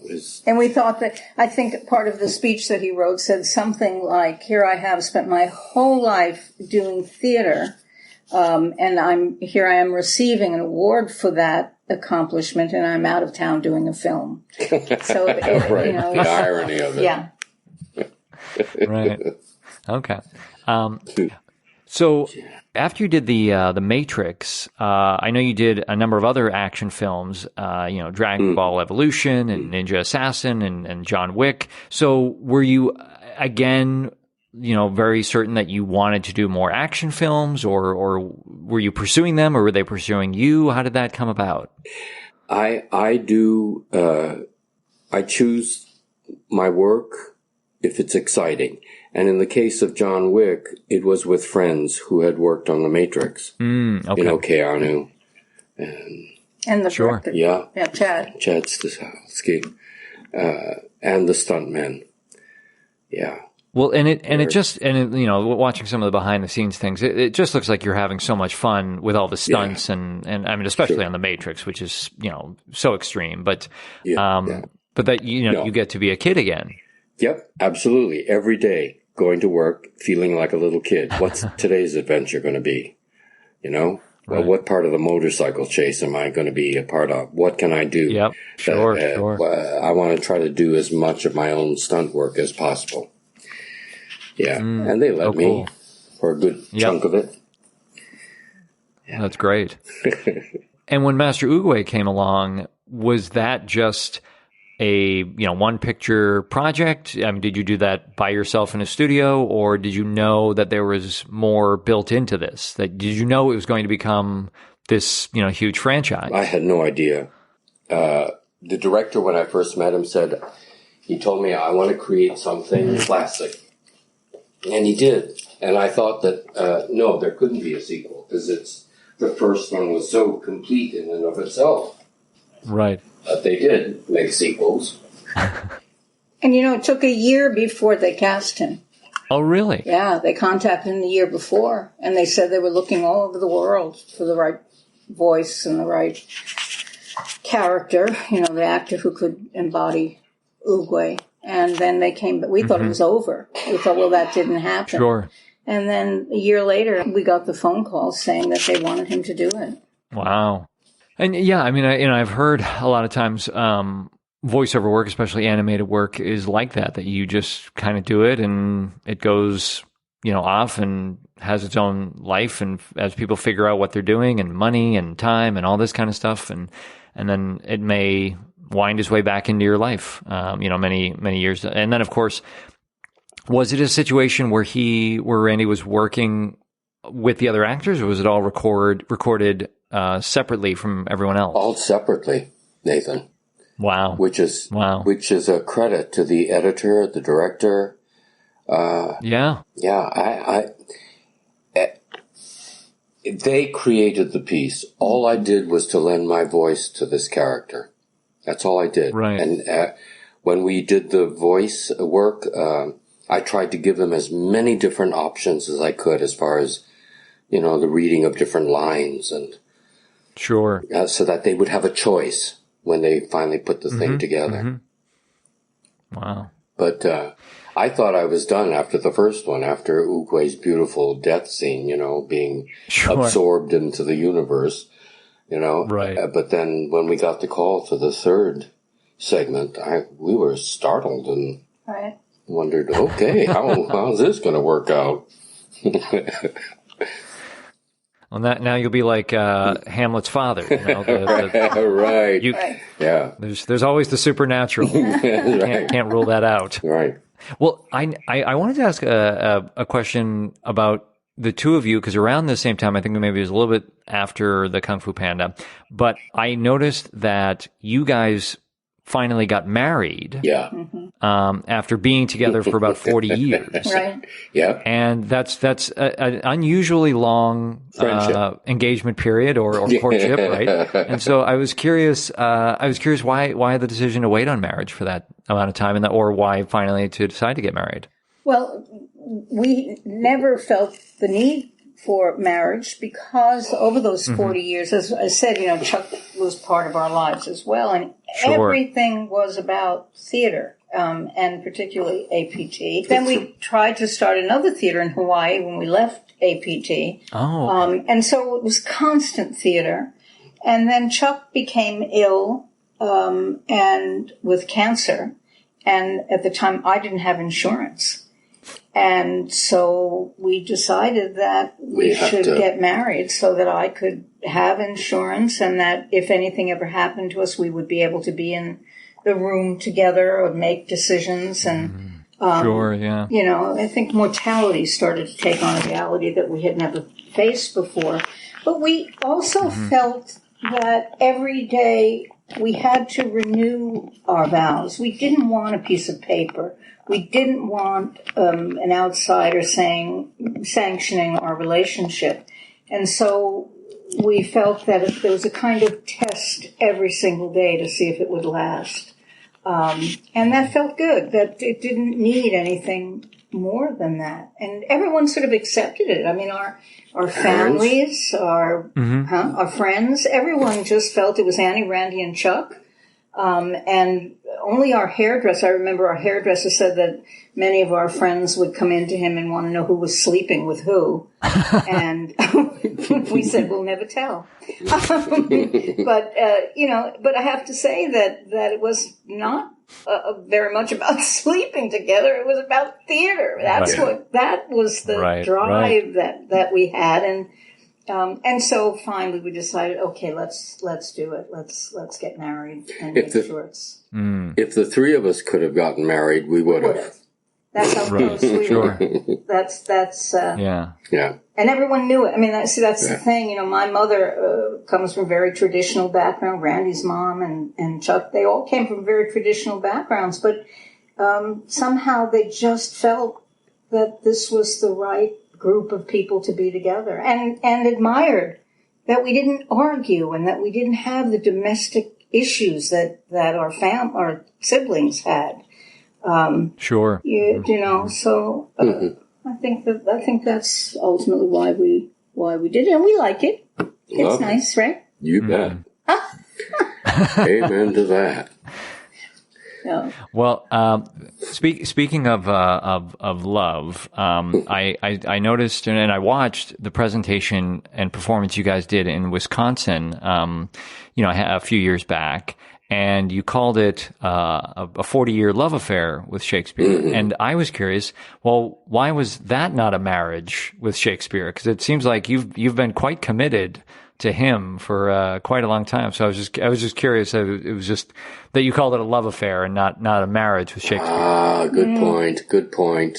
Yeah. Actually, I don't think we even came up with that. That we had the pleasure of his company, and then Frank added that. A love affair. Yeah. But it's interesting that you should say it, because it has very much been a marriage. I mean, somebody once asked us if we walked around. They said they heard a rumor that we walk around our apartment in Elizabethan garb. And we were like, what? And it's not over, Nathan. No. This affair. Yeah. Well, that might be a good segue into taking a look at Hamlet's speech to the players. I know you said, sure, Randy, that that was something, or both of you guys could, I'm sure, talk a little bit about. So yeah, what would you like to dive into in that? Well, in Hamlet, it's a speech that actors should know and take to heart. Mm-hmm. The circumstances, Hamlet is trying to discover whether or not his uncle has killed his father. And these players have come to the castle, and he's written an extra scene that they're to play. And he advises them. And now he's under pressure, because this play he wants to uncover his uncle's guilt. Mm-hmm. He tells the players, "Speak the speech, I pray you, as I pronounced it to you, trippingly on the tongue. But if you mouth it, as many of your players do, I as lief the town crier had spoke my lines.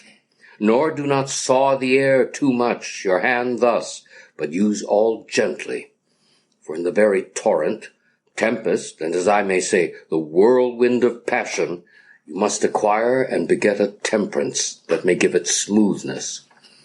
Oh, it offends me to the soul to see a robustious, periwig-pated fellow tear a passion to tatters, to very rags, to split the ears of the groundlings, who for the most part are capable of nothing but inexplicable dumb shows and noise. I could have such a fellow whipped for o'erdoing termagant. It out Herod's Herod. Pray you avoid it. Be not too tame, neither, but let your own discretion be your tutor. Suit the action to the word to the action, with this special observance, that you o'erstep not the modesty of nature. For anything so overdone is from the purpose of playing, whose end both at the first and now was and is to hold as 'twere the mirror up to nature, to show virtue her own feature, scorn her own image, and the very age and body of the time his form and pressure. Now, this overdone, or come tardy off, though it make the unskilful laugh, cannot but make the judicious grieve, the censure of the which one must in your allowance o'erweigh a whole theatre of others. Oh, there be players that I have seen play, and heard others praise, and that highly, not to speak it profanely, that neither having the accent of Christian, nor the gait of Christian, pagan, nor man, have so strutted and bellowed, that I've thought some of nature's journeymen had made men, and not made them well, they imitated humanity so abominably. So, there's some advice for actors, that's marvelous. But mostly, let your own discretion be your tutor. Important for an actor to find his own discretion and to be taught by it. Also suiting the action to the word and the word to the action.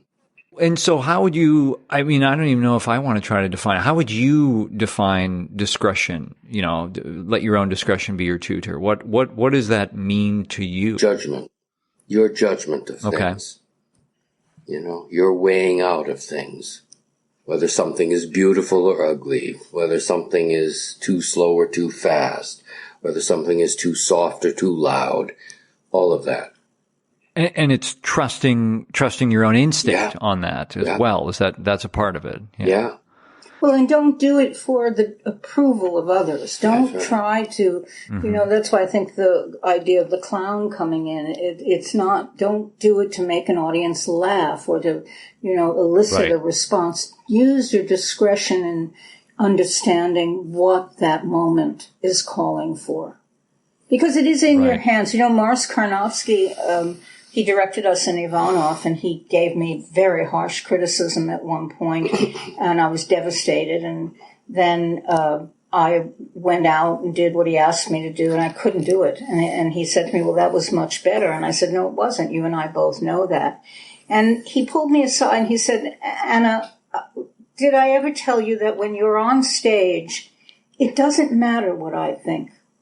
He said, don't do it for me. He said, go out and you do it and you're in charge. And so after this harsh criticism, I think his point was, that's my job to critique you later, but your job is to act it and use your own discretion in what's necessary on stage. And it was the best advice that he could give me, because so many of us play for approval, for, it comes to Shakespeare, we feel like we have to be walking dictionaries, that everybody has to understand every word. And so we're not doing justice to the role in the moment, and its requirements. So I think that may be what it means. So Shakespeare teaches you everything. I mean, you really are in good hands. Yeah.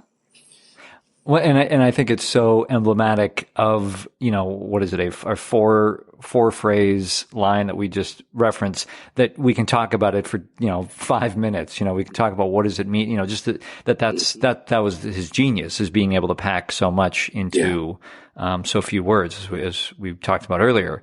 I was curious, and you did reference them a little bit, earlier when you said you first encountered the first folio, but are there anything, because, Randy, you did deliver that just masterfully. But I'm wondering, are there any specific lessons for actors and directors in the first folio when it comes to this speech, or that, you can think of, or how else might you encourage an actor to, start to work on this speech? I would recommend to actors to take a good look at the text as it's printed, because it's as close to a score as we can possibly have. There are too many suggestions in how it's laid out, the punctuation, how the punctuation works in it, capitalized words in the middle of a sentence, asking you to pay a little more attention to that word, making sense.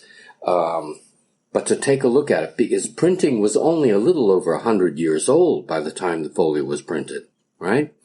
So you had still, it's tied, the text is still tied to speech, to human speech. So if you look at it, you'll see that it's as close to a score as an actor can possibly have with regards to this playwright. It's a process, because you also, if you see that capital, with the folio, if you see that capital in the middle of a line, you ask yourself, what would make somebody stress something like that? What would make you call attention to that? I always use the example, if there's a glass of water on a table and it tips over, and I see that it's about to fall onto someone's foot, I would say, Nathan, your shoe. And so that capital S means that's where the energy is going to land. And so you start to play, you have to play technically with the folio by hitting the caps. If you have there's a wonderful book called Shakespeare's First Texts by Neil Freeman, where he has done a computer study of the folios, and he's found consistency in the punctuation. And one of the things that he talks about is the use of the colon, and the idea of going on with something, this energy that the colon is demanding of you, or the semicolon is asking you to downshift.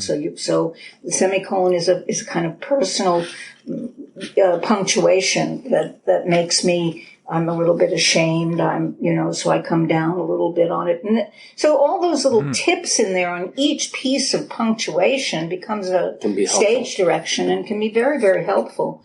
And if you put your imagination to it, wonderful things happen. But you really don't need a teacher if you just play. We didn't have one. No. We played with it. And so I think that's how I would suggest people look at the folio. Yeah. You know, know what you're saying, though. You have to know words. We were working with two students, and it was the Romeo and Juliet scene, and she said, Romeo, Romeo, wherefore art thou Romeo? And it wasn't sounding right. And I said, say it again. Sure. She did it several. I said, what are you saying? And she said, where are you, Romeo? And I said, no, wherefore? Yeah. And I assumed she would know what that meant.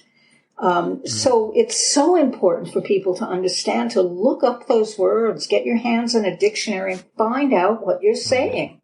And don't rely on the footnotes. You know, there are footnotes at the bottom of the Ardents and the different wonderful texts that exist. But if the note isn't there, we think, oh, I should know that. I must just be stupid. No. And we pass on.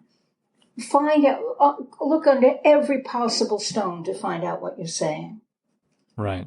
And for anyone who didn't know wherefore, that just means why. Yeah. Right. Yeah. You know, in that scene, why are you Romeo? Why, which of course changes the whole meaning of not where is Romeo, but why is he, why is he this Romeo? Yeah. Right. Very cool. There's just so much great stuff to talk about. And you know, I'm a fellow Shakespeare nerd, so it's wonderful. Just, talking about it, every little word and every punctuation and capital letter and what does this mean? And what can we do here? It's just so fun. I mean, that is one of the things that is very exciting to me about the text. And if I, the times I've had an opportunity to work with actors on text, is that it is so full of possibilities. There's so much you can do. There are things you want to keep in mind, and there are tools that you can use. But there's not this is how Hamlet is performed, and this is how you have to say the word. It's not a math equation. It doesn't, you don't put in and get out the same thing every time. It's, but yeah, it's just so alive with possibility. I think too, Nathan, once you, put these words into your mouth and run them through your mind and through your heart, you can never do ordinary speech again, nor do you want to. You have to do this kind of speech again and again. You have to let your tongue and your lips roll around with these. We were watching a little bit of Carnival Row, a series that's on Netflix. No, Prime. Amazon, right. Okay. And the playwriting is so... one can only wish that the writers had a greater sense of poetry. The use of the F word and all kinds of, just to be contemporary about it. But they could have done it with a lot more finesse, a lot more poetry, and they would have had a richer world for it. Well, and I mean, from my experience, once you work on language that demands so much of you, it's not to say that contemporary plays, there aren't demands and there are challenges, but it's just a different set. And when you realize I have to do all of the normal acting thing and figure out the text and make that make sense, I actually. Part of the work I do is audiobook narration, and I'm always working on it and a student of it. But I was working on something from the text "Think and Grow Rich" by Napoleon Hill, and one of my teachers said that kind of before 1900, people wrote how they thought, and so it was much more formal language.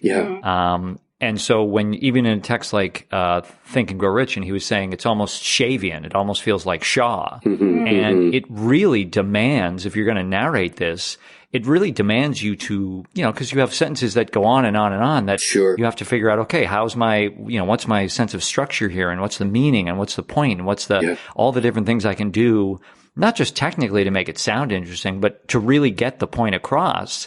But it demands, it calls on those tools of you as an actor. And then that to me is the most exciting. I'm like, yes, I can narrate something that's written very contemporarily and very casually. And that's, I can bring my work to that. But, to work on a text that says, no, I'm going to make you work for this. And, that's fun to me. Yeah. I think it's one of the problems also when people do updated productions is that you have this language that belongs to a different time and you put modern dress on it. Sure. And I think that makes the audience more distant from it or feeling more uncomfortable than if they saw it in its period. There's more of an acceptance. Oh, I see. That's the language that matches that world.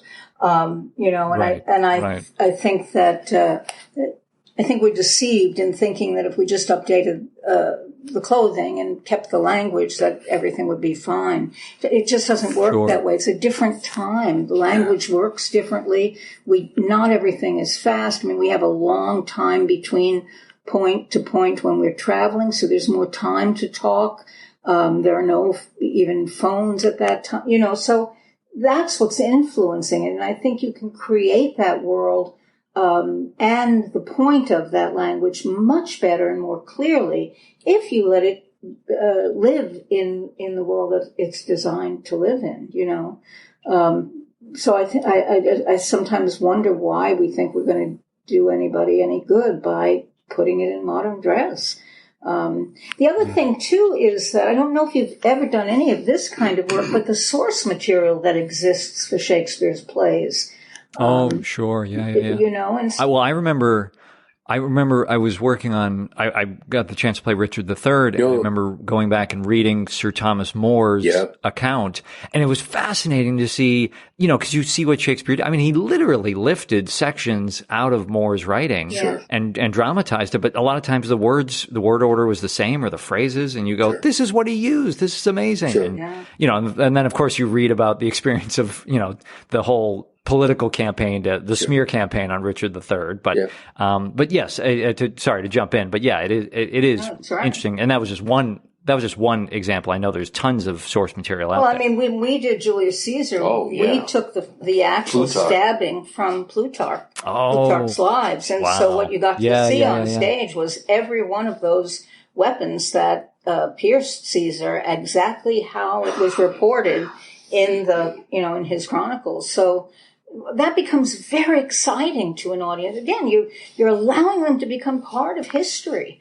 Right. I always feel too, is if you can understand that something 400 years ago or 2,000 years ago is impacting our lives today, then maybe we would just become a little bit more responsible about something that we do having an impact on lives 400 years from now.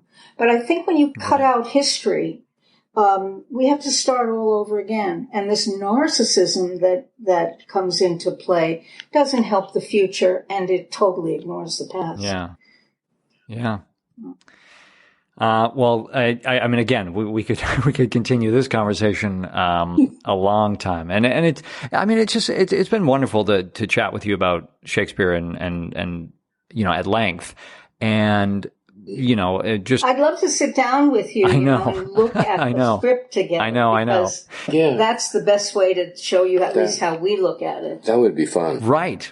Of course. Yeah. To see, what you've picked up or what I've picked up. Yeah. I mean, but that's where it can all come together and you start to explore all the possibilities. Absolutely. Yeah. Well, just for our to try to wrap up our time here. Okay. On the podcast, I just had a few more, shorter questions, but you're welcome to go on as long as you like. But I was curious, Randy, with everything you've done and accomplished, what are some of the roles that you're most proud of? Is there one that stands out that, really stands out to you? I think that's hard, Nathan. It's like choosing between friends, It's like which friend is better than it's hard to say. I mean, all these characters that I've done are like part of my being now. They're a part of me. They sit on my shoulder. They're sit in my heart. Sure. So it's really hard to say. And as an actor, I'm never satisfied. Okay. Because I've never. For every one of them, I think that I could have done each of them better. Let's put it that way. You know, that was actually going to be my follow-up because, you know, just to keep ourselves honest here, you know, I was curious which ones had really challenged you or frustrated you or maybe even eluded you. Well, Hamlet did at the beginning, I think, and then I got to know his sense of humor and his compassion and his conscience. I know which one. You? Romeo. Oh, really? That was difficult. I was too old to do that. Oh, too old. And I was smoking at the time, and so I was coughing my lungs out. No, my voice didn't sound like a young man's voice. You're a mature Romeo. Yeah, right. Oh, bad. Not the young, impetuous, passionate Italian. No. Oh, that's funny. So, well, what is it that you two still want to do? You know, after accomplishing so much, and you know, your careers or lives are nowhere. You know, they certainly don't have to be over anytime soon. But what is still out there for you? What do you still want to make sure you get done? Well, this winter, Annie and I have consecrated the time of going into the ancient Greek world and the ancient Greek plays because we want to put together a script that we've called Greek Fire, with scenes and excerpts from the Greeks. And we're going to put together a script with that material. Oh, I think the Greeks are the voice of our time. Yeah. I think, you know, we're at a point now where it's so hard to hang our hat on anything. And the Greeks help you with that struggle. You know, you have Oedipus, who's sort of the heroic tyrant.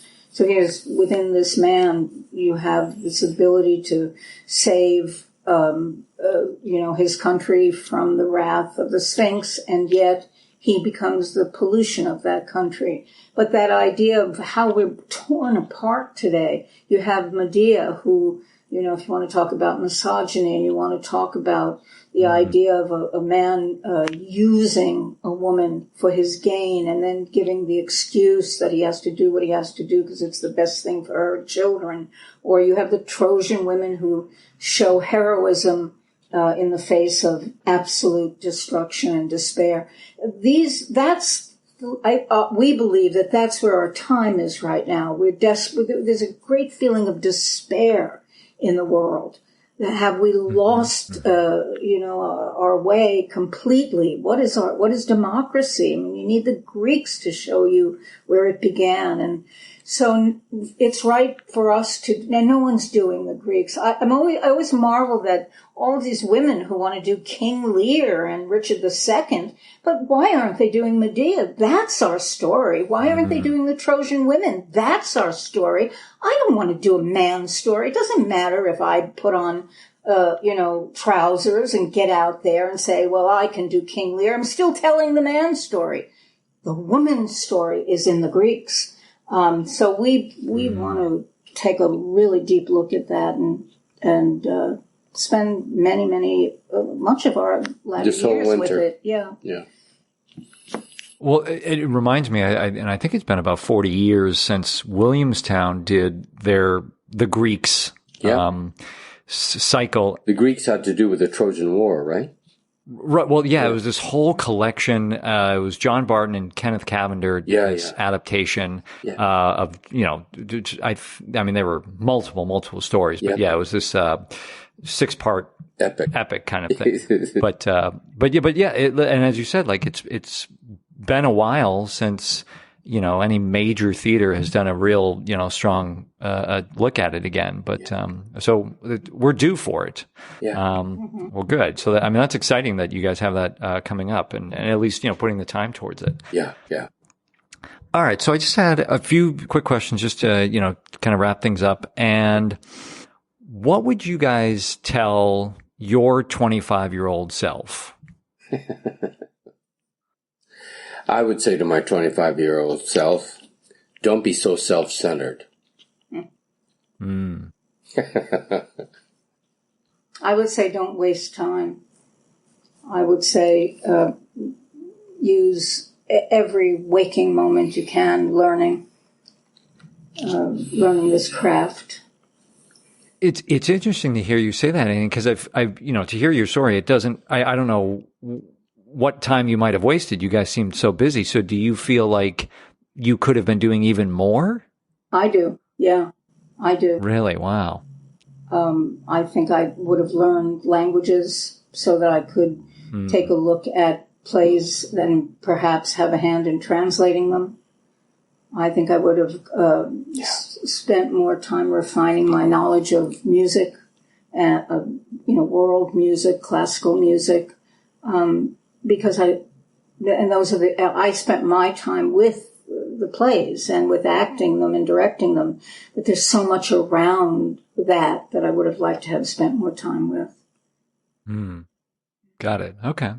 And when you guys aren't working, or if you have a play that you're actively rehearsing or things like that, but you're not working officially, how do you spend your day? Are there certain rituals or parts of your day that you always try to honor or do or get to?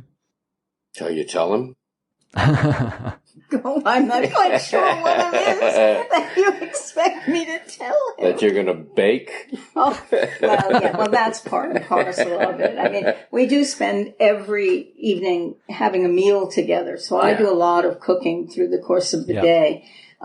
That's part of it. But Randy usually sits close by. And so as I'm cooking, we have these conversations. And at night, if I come upon a passage in something that I'm reading, I read it aloud to him, and he does the same thing for me. But we watch movies. We do a lot. We're retired now, and so we have a lot more time to spend our day the way we want. But we do have 10,000 books, literally. Wow. And we sort of have a kind of wish to start at one end and finish them before we just sort of like the last leaf, that short story. When the last book is read, then we'll die. So we have a really good shot with 10,000 of them. I think for me, my last years have to do with there are so many black holes in my understanding of things that I want to wrestle with it.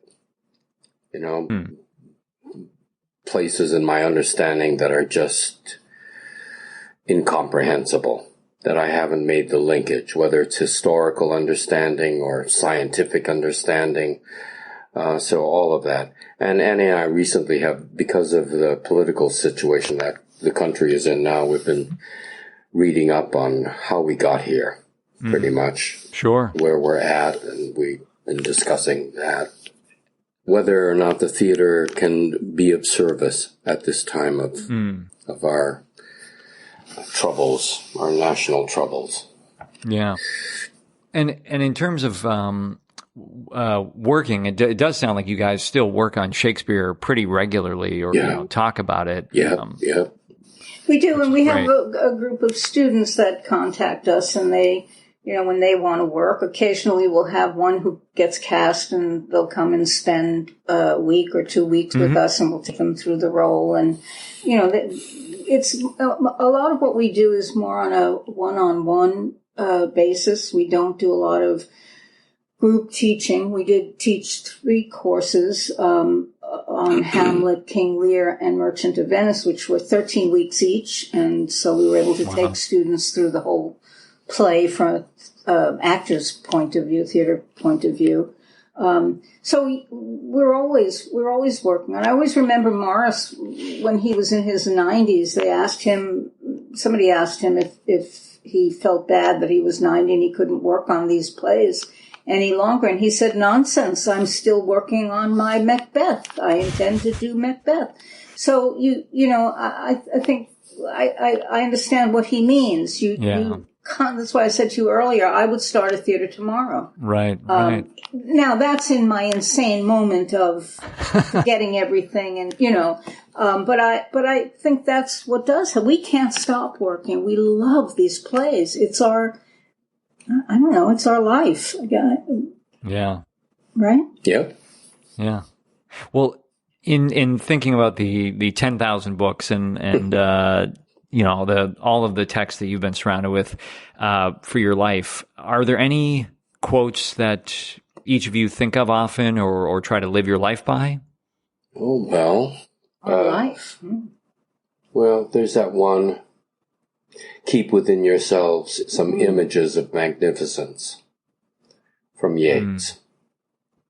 I think for me, the one quote that I carry with me is from Stanislavski when he was choosing his company, and he said, there's the actor who sees himself in the art and the actor who sees the art in himself.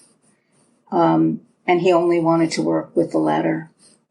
So I always carry that with me when if my ego, gets out of whack, or if I think of how wonderful my knowledge is of Shakespeare or all of this, I try to hold on to the art in me and not me in the art. Well, thank you both for bringing a lot of magnificence to this conversation and bringing a lot of art into our lives. And this has just been a wonderful, wonderful chat. I really appreciate your time. It's been great. Oh, you're wonderful. We really appreciate that you contacted us and that you're so willing to listen to us go on. I thank you, Nathan. And what you're doing is really important, if only to preserve some actor stories about their journey. Yeah, thank you. Yeah, well, you're very welcome, and that has become a big part of this, and why it's important for me to continue doing or to do, and yeah, I mean, I think that's whether it's you reach a point in your life where you start to think of the preservation of others or self-preservation, but you just start to become much more aware of, oh, wait a second, these people aren't going to be here forever. Yeah. And of course, now exists the ability and tools to easily, capture some time of these people on the planet. So, that's what I'm trying to do right now. Good.